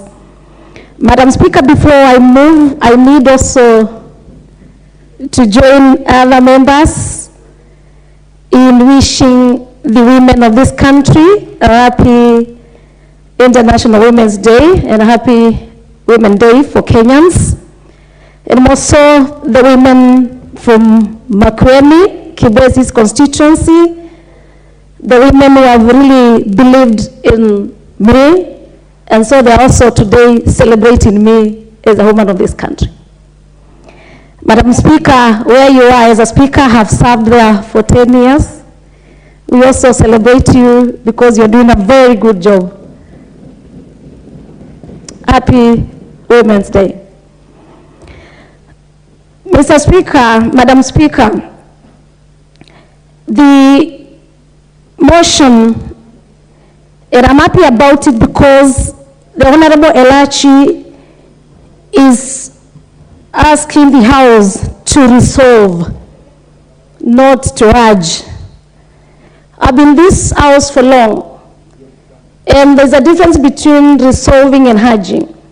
And I'm happy the motion talks about urging the national government, and of course through the Ministry of Trade, Investment and Industry, to develop a policy, Madam Speaker, with the core objective, which is to, among others, address the challenge currently facing the EPZ. We have a committee on implementation, and so still, as the motions are being passed in this House, I need also to ask the committee on implementation to hasten, to ensure some of the motions that we pass and bills in this House are implemented, and Kenyans can see the good work of their representatives, the members of parliament who have spent nights and days trying to come up with ideas of seeing how Kenyans can have a better living and also to improve their standards of living. Madam Speaker, as the EPZ was thought, it was, and I want to echo one of my members of parliament who said it was a very well planned idea. As a strategist, I would say you can have a vision, an idea, and you don't achieve it. And the same way, it is just like having a dream, and it doesn't come true. So the dream and the vision for EPZ was very well planned, and as it was seen by Madam Beatrice Elachi, the honorable member, that we are really facing a lot of problems and challenges. And so she's urging and asking the government to resolve this issue once and for all. We all have talked about the benefits that we have been getting from EPZ. When I was growing up, I was a girl, I used to wear jeans from EPZ. I used to wear skirts from EPZ. But as of now, we've gone down, and especially after the COVID-19, we've seen most of our youth, women, men have retrenched. And in the country, we're having a problem of employment. So even as we ask for the implementation and enhancement of the same, this program in the country, Madam Speaker, we will create more employment. We will ensure our youth have employment. We will ensure our women who will be working there, who are working there, can have something to feed the kids, to feed the children, and even to feed the neighbors. Madam Speaker, I'm not leaving the men, because I want to say the men are big supporters even for today. Our day, they are our strongest pillars. The men who also need to be employed to feed their homes. This EPZ enhancement of the program will ensure we create more employment. I come from makwiny, where we grow cotton, but we have not been able to do it well because we've lacked maybe water. We have no funds, credit, facilities that can be given to our farmers.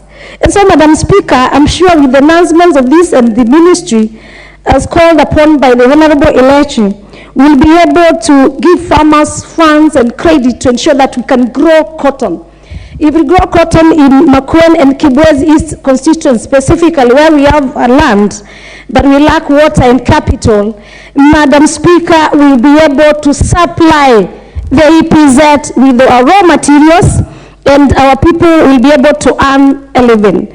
Madam Speaker, we also have sisal plantation, and this one now extends to other production areas that we need to look at as a country and ensure that we can have more money and more finances and more income in our country, Madam Speaker. Madam Speaker, the whole initial idea of the EPZ was to promote and facilitate export-oriented investment programs and create incentives for export-oriented production. And of course, in those areas that have been designated as EPZ zones, EPZ. And those are the zones that we are talking about.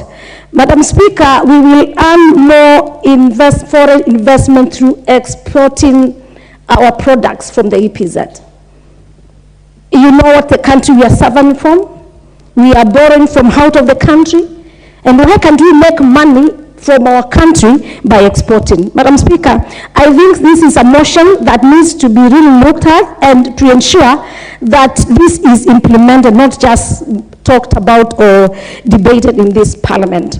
And it is this parliament that we make laws. It is parliament that we move and pass bills and motions.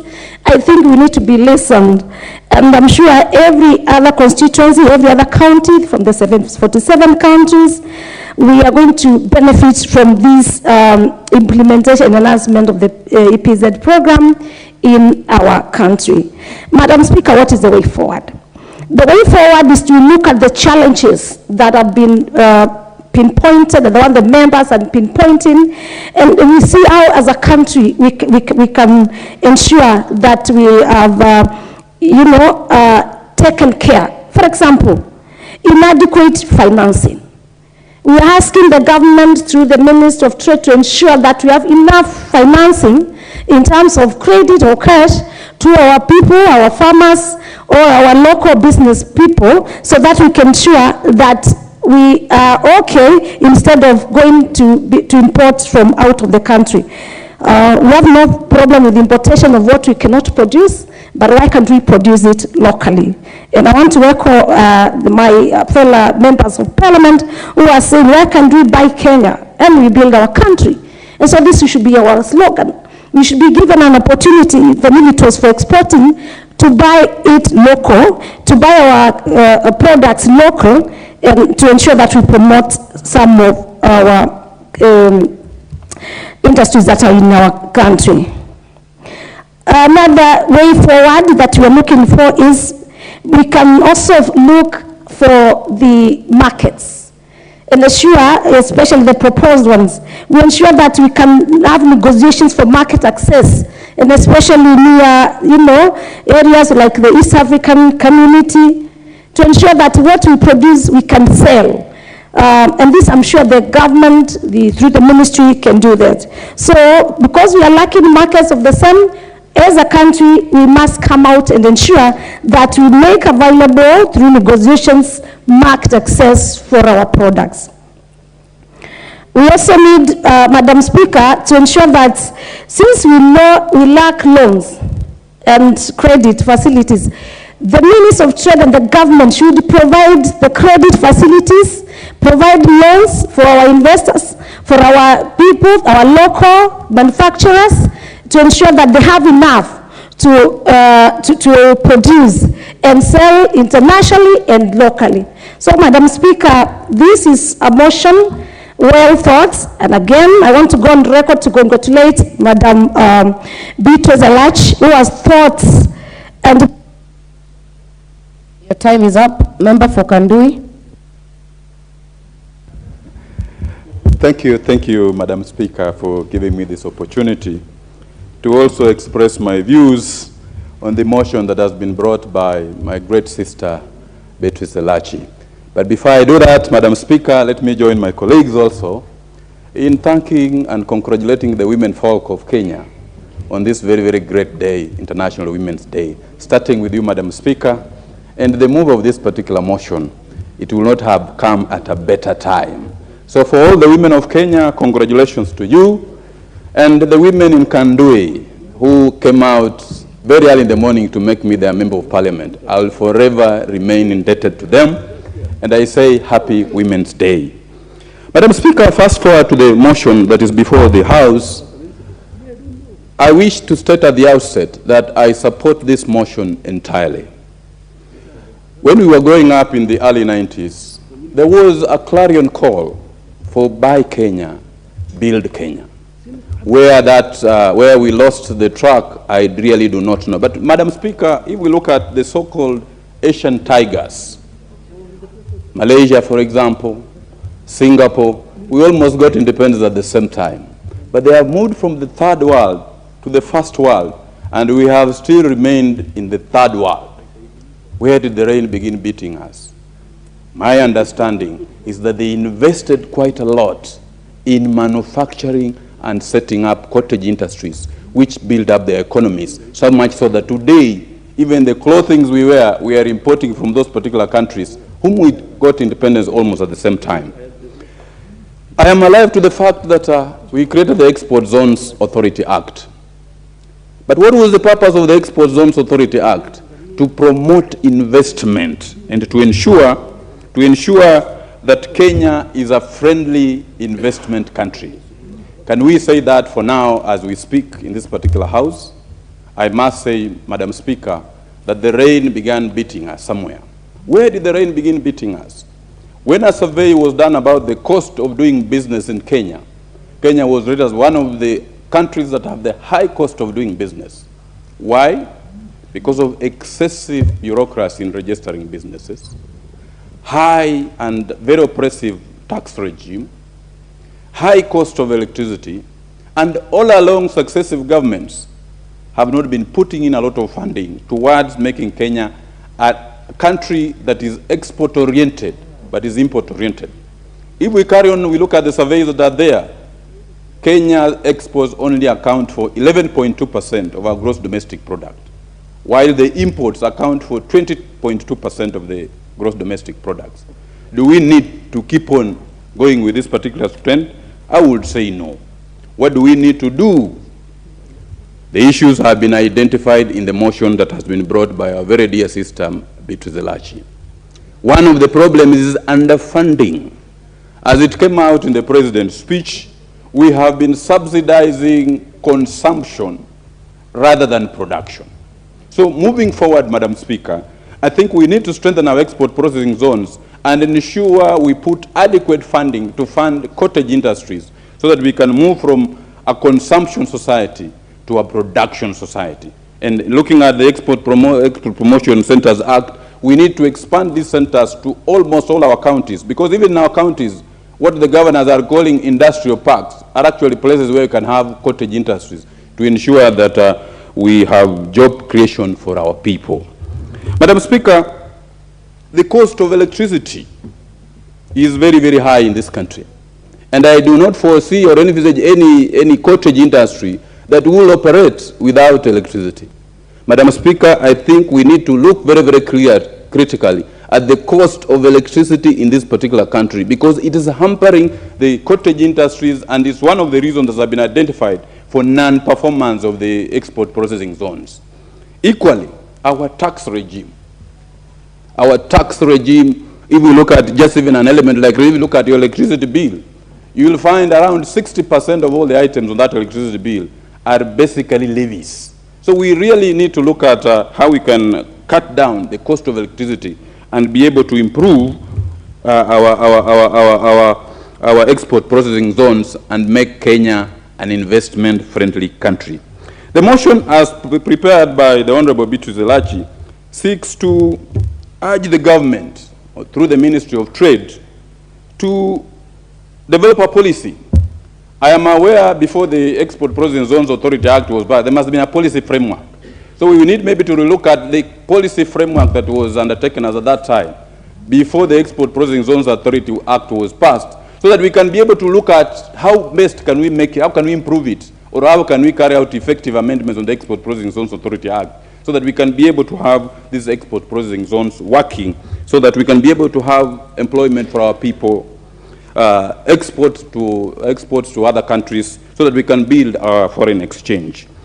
Madam Speaker, I would rest my remarks by indicating that there is need to clearly strengthen our agricultural sector. Because even if we have these are export processing zones, if we do not have the raw materials to feed into those export processing zones, we will be banning from both ends, because then we'll be forced to import raw materials from outside countries to bring back into our export processing zones. So we need to emphasize our agricultural production in this particular country, focus on it so that we can have sufficient raw materials that are supplied to these particular export processing centers, and have the necessary and requisite skills so that we can have goods that can compete effectively in the international market, branded Kenya. And finally, Madam Speaker, the Export Processing Zones Authority needs to pull up its socks. I have looked at the audit report for the Export Processing Zones Authority, and there are lots that needs to be done so that it's an organization that serves the people of Kenya effectively. I rest my remarks, Madam Speaker, by supporting this motion. Thank you, Madam Speaker. Thank you. Member for Kajiado Central, Honorable Memusi Kanchori.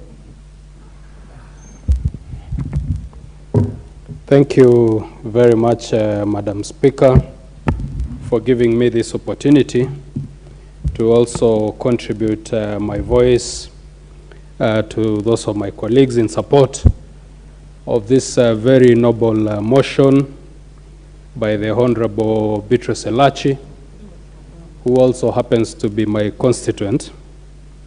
And Madam Speaker, being International Women's Day, let me start by celebrating the move of this motion. And you, Madam Speaker, as we celebrate all the women in our country, our sisters, our mothers, our wives. Madam Speaker, the women are our support system. I know women want to say that they are our support system and they are the pillar of families, but let's say as men that yes, they are. You are our support system. You are the support of families, and the women of this country, Madam Speaker, are doing a great job. Let me also just in a special way celebrate the pastoralist women who, Madam Speaker, happen to be the most hardworking of women in this country. Madam Speaker, even when a drought is ravaging this country, at least 15 counties have been affected, the pastoralist counties. Madam Speaker, we are seeing resilience from pastoralist women.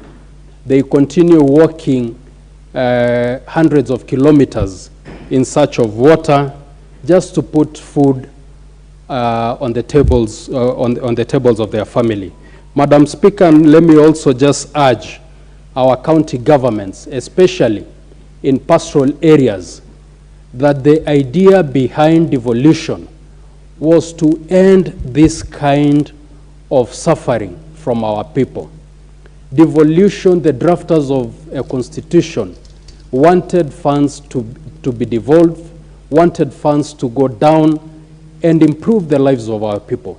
But as we speak, Madam Speaker, Today, as we celebrate Women International Day, counties like Kajiado County, where I come from, if you look at the achievements of Kajiado County in the last 15 years, or in the last 13 years that we've had devolution, Madam Speaker, we are still way behind.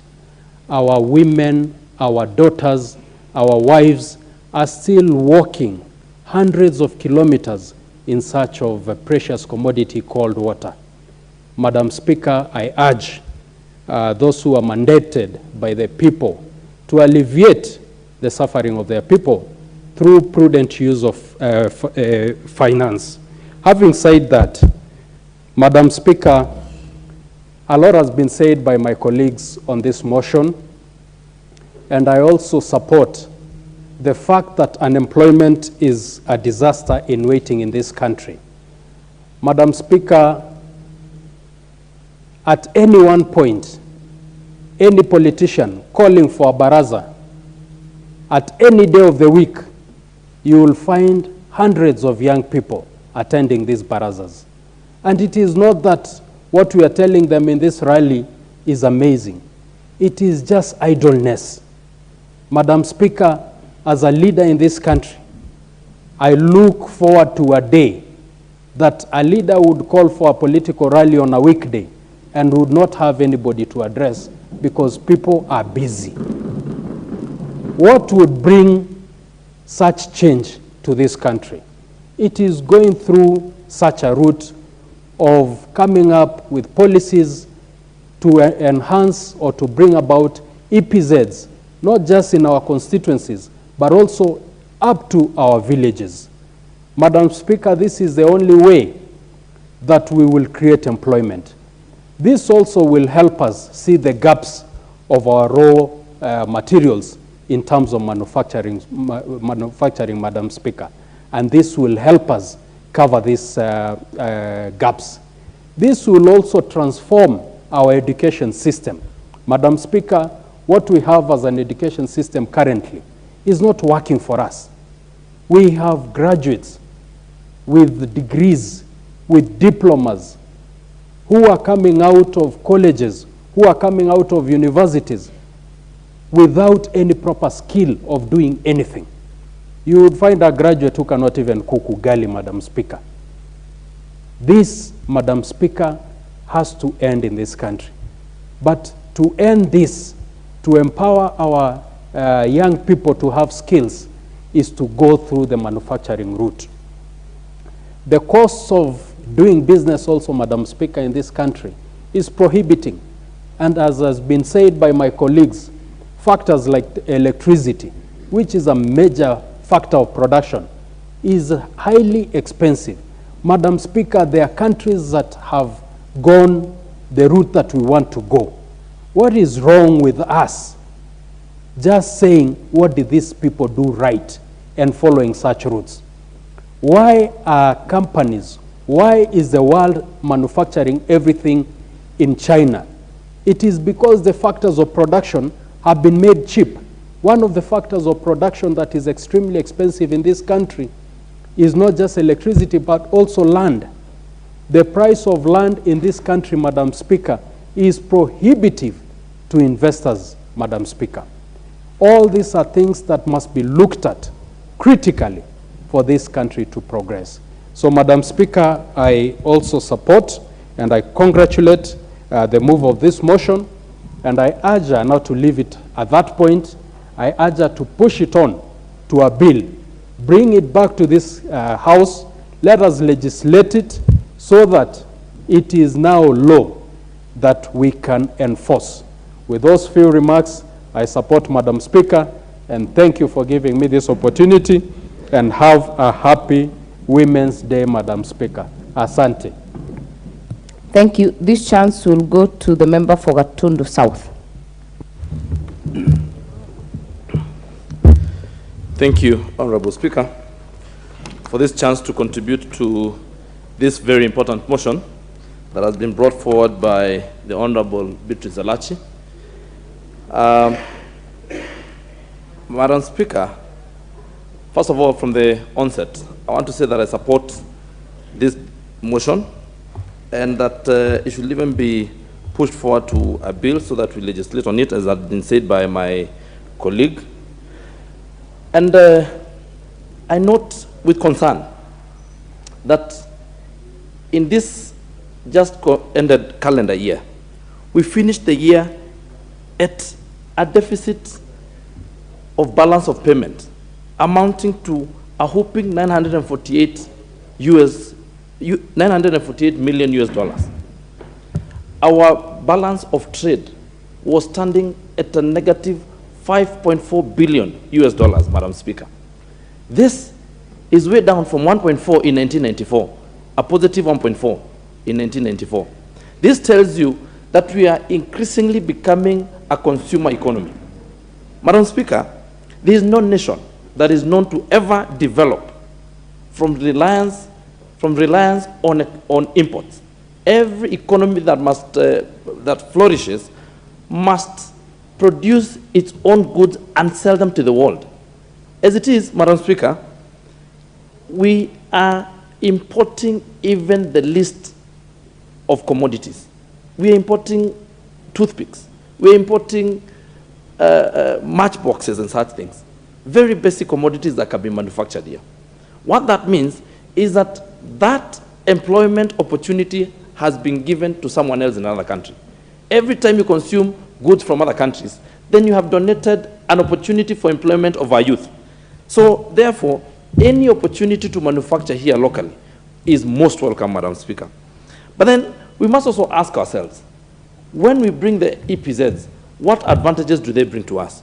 And you realize we get a lot of employment, but we also have an exemption of tax on inputs in these EPZs.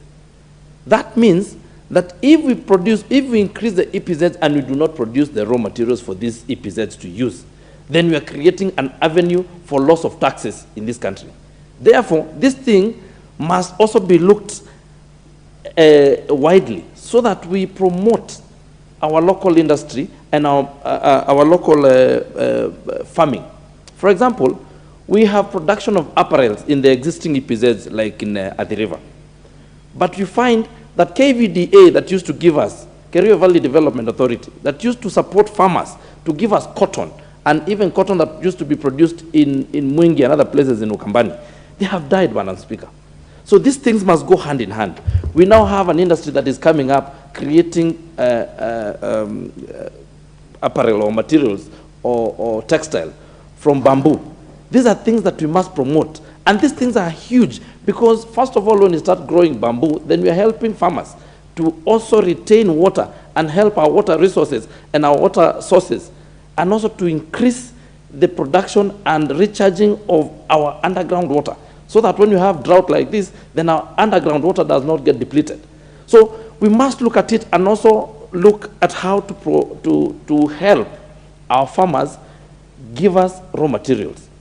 We are a tea that produces most tea in the world. We are number 3 producers of tea and number 1 exporter of tea. But our tea goes to the market not value added. We sell tea in bags of 70 kilograms, Madam Speaker. If we allow EPZJ to come here so that we value add on our tea, Madam Speaker, it will mean that tea will be leaving our country in what we call the stock keeping units, SKUs, that are available at the market, so that the tea that leaves our country is available at the supermarket in any other country, the way it left this country. That means our tea last year produced 159 billion Kenya shillings. But that tea, when it got to the market of the world, was worth a whopping 670 billion Kenya shillings. All this money was lost because we do not value add.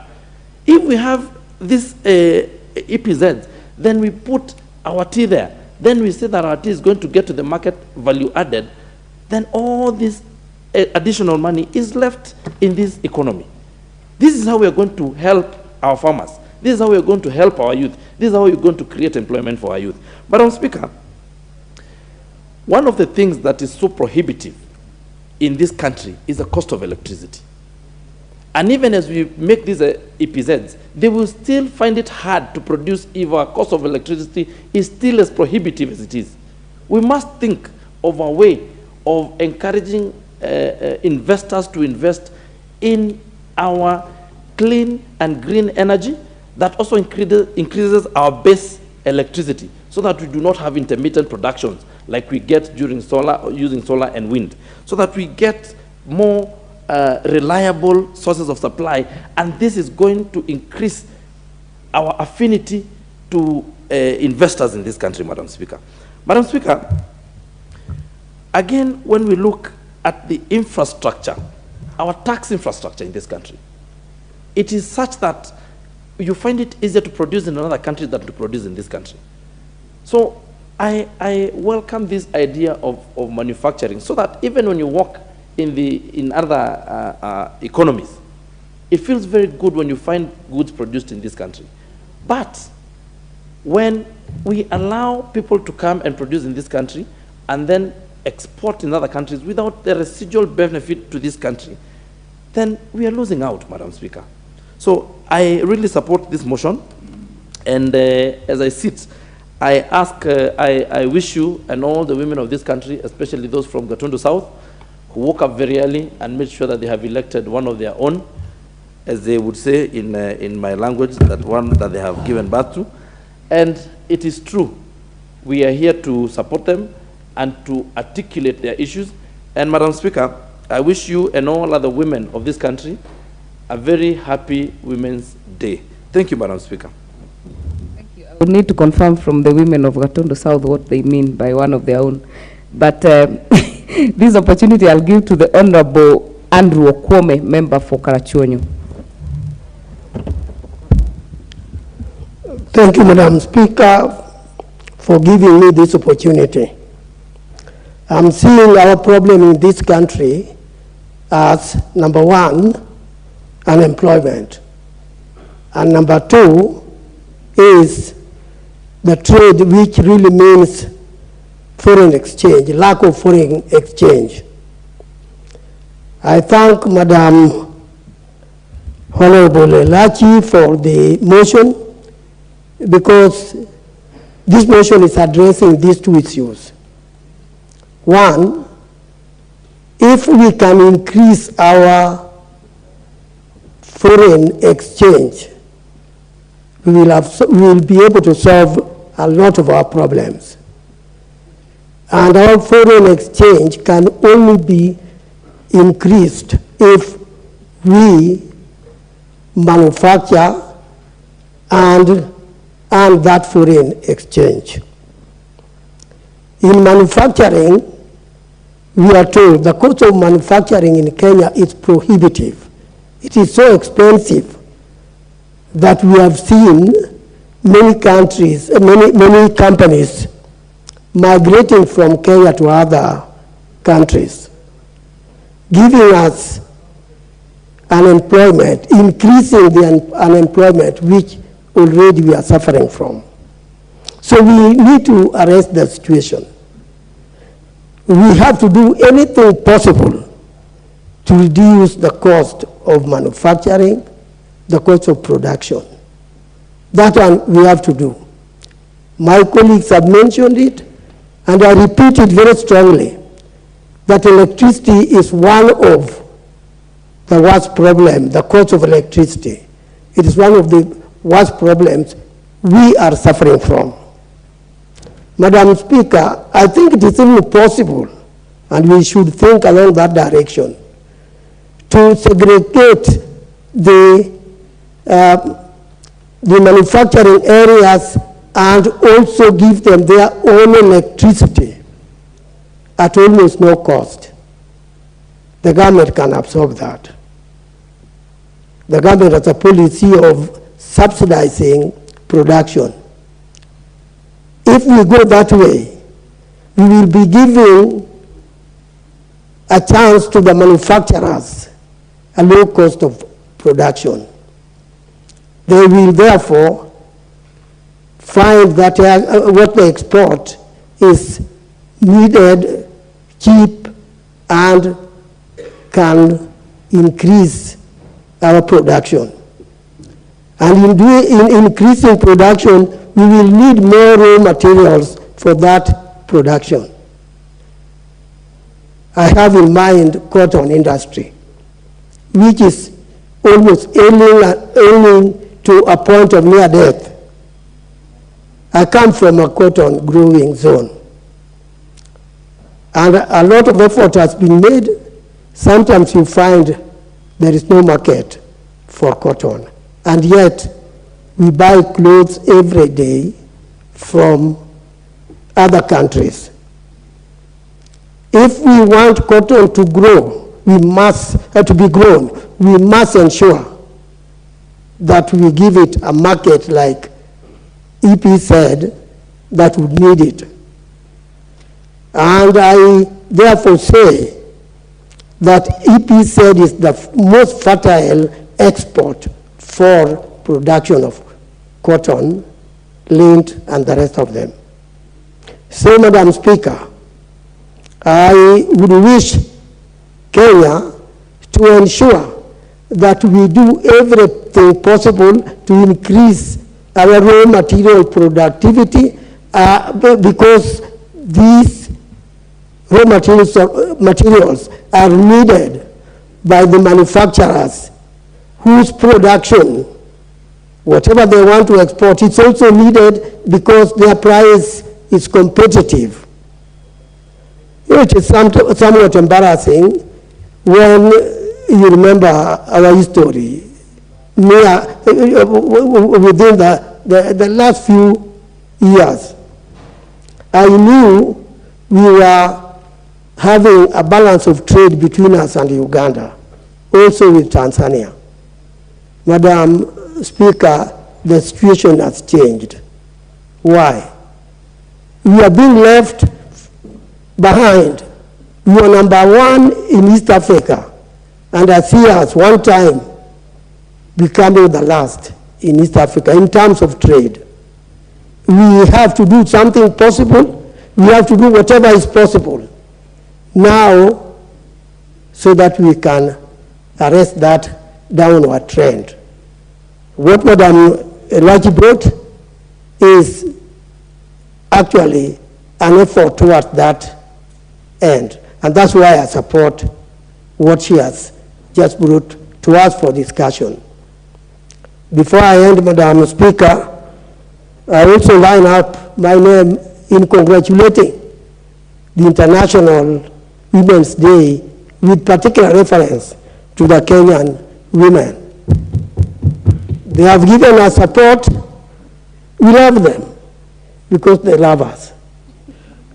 And I believe we will work together with them now and in the future. Madam, one of them is just sitting near me, and she's broadly smiling because she likes anything positive on women. Thank you, Madam Speaker. I know Honorable Fatuma Full Network wants to say that she loves you back, but let us get to hear the member for Kericho, Honorable Beatrice Kemei.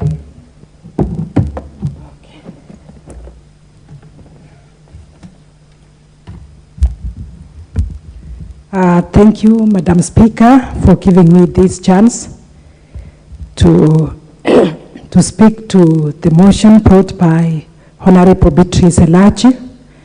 But before that, Madam Speaker, allow me to join the rest of the members in the House to wish all the women happy International Women's Day.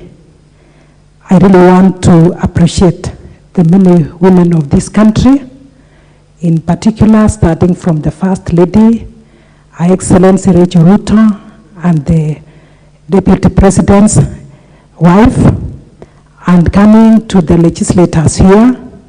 You are seated in that seat. I want to congratulate you and wish you a happy Women's Day.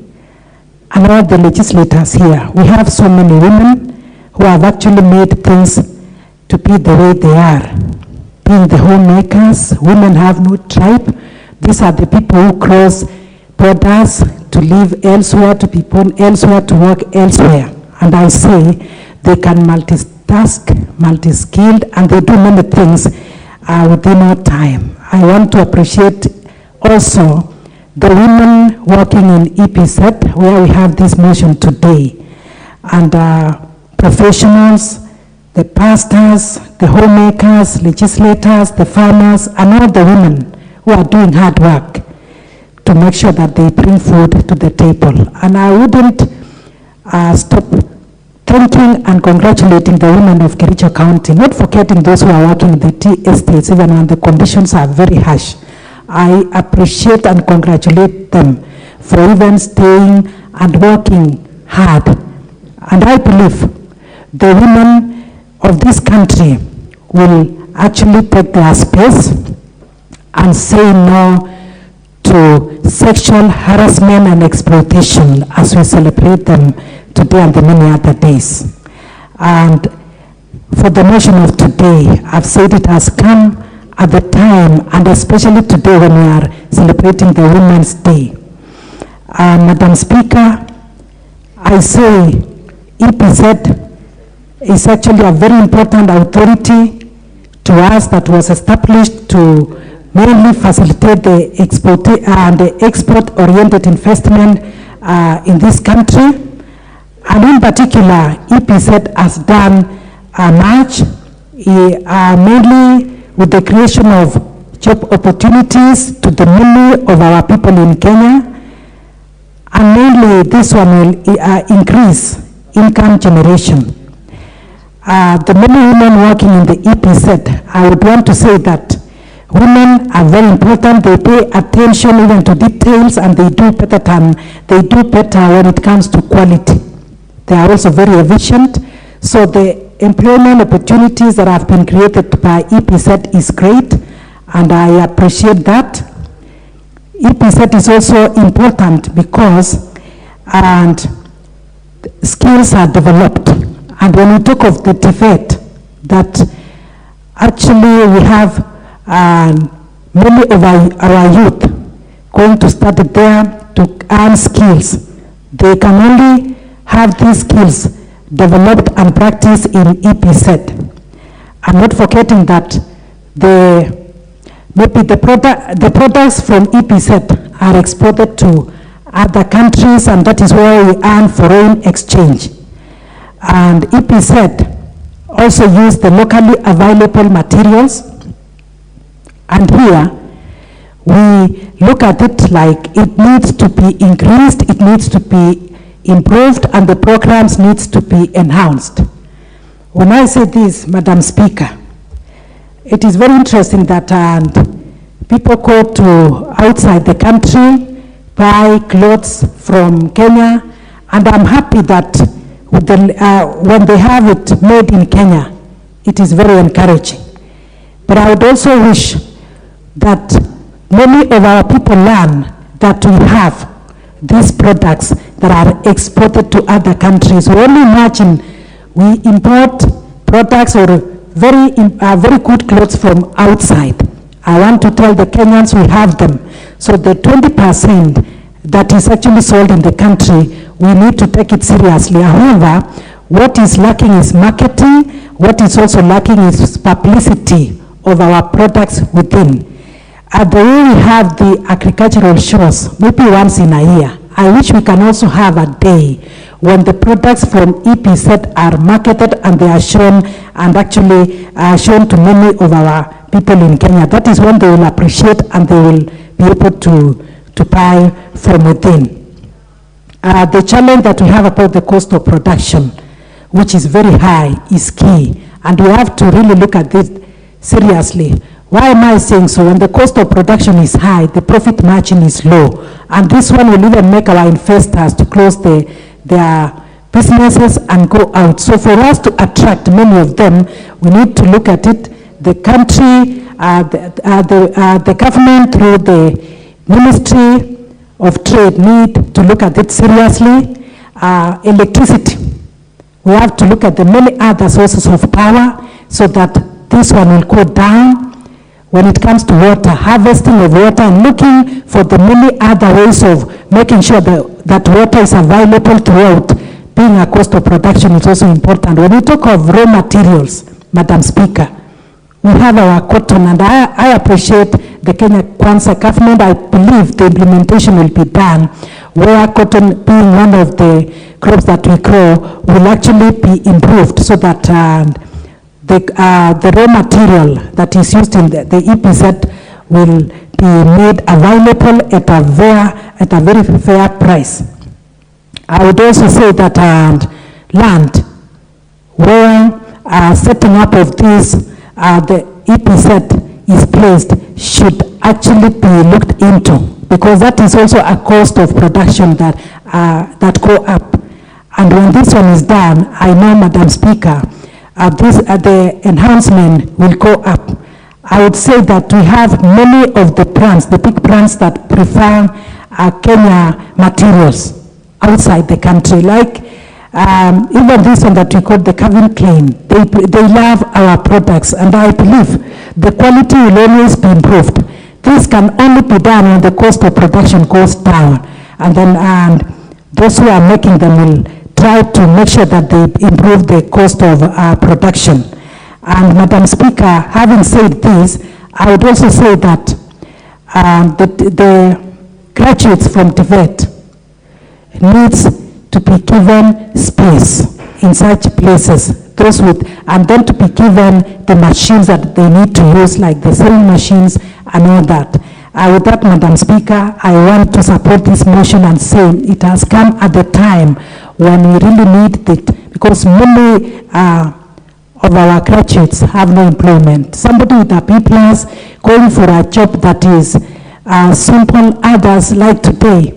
You know, the KFS program is ongoing, and from what I have gathered, Madam Speaker, people of B+ are going to try to get space where the minimum requirement is a D+. This is to tell us that we need to expand. We need to expand our marketplaces. We need to expand our industries so that it can absorb many of our youth. Otherwise, the cases of unrest in this country is also caused by the much unemployment that we have. And if EPZ is improved, I know it will be able to absorb many of our youth, many of the women, and our market will also improve within and without. With so that, Madam Speaker, I support the motion, and I thank Madam Elachi, Honorable, for bringing this one forth. Thank you very much.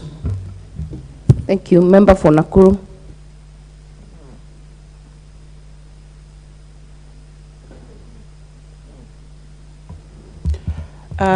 Asante sana Bi Speaker kunipatia hii nafasi pia kuchangia mjadala ambaye imeletwa katika bunge hili na mjumbe wetu wa Dakoreti Honorable Beatrice Elachi.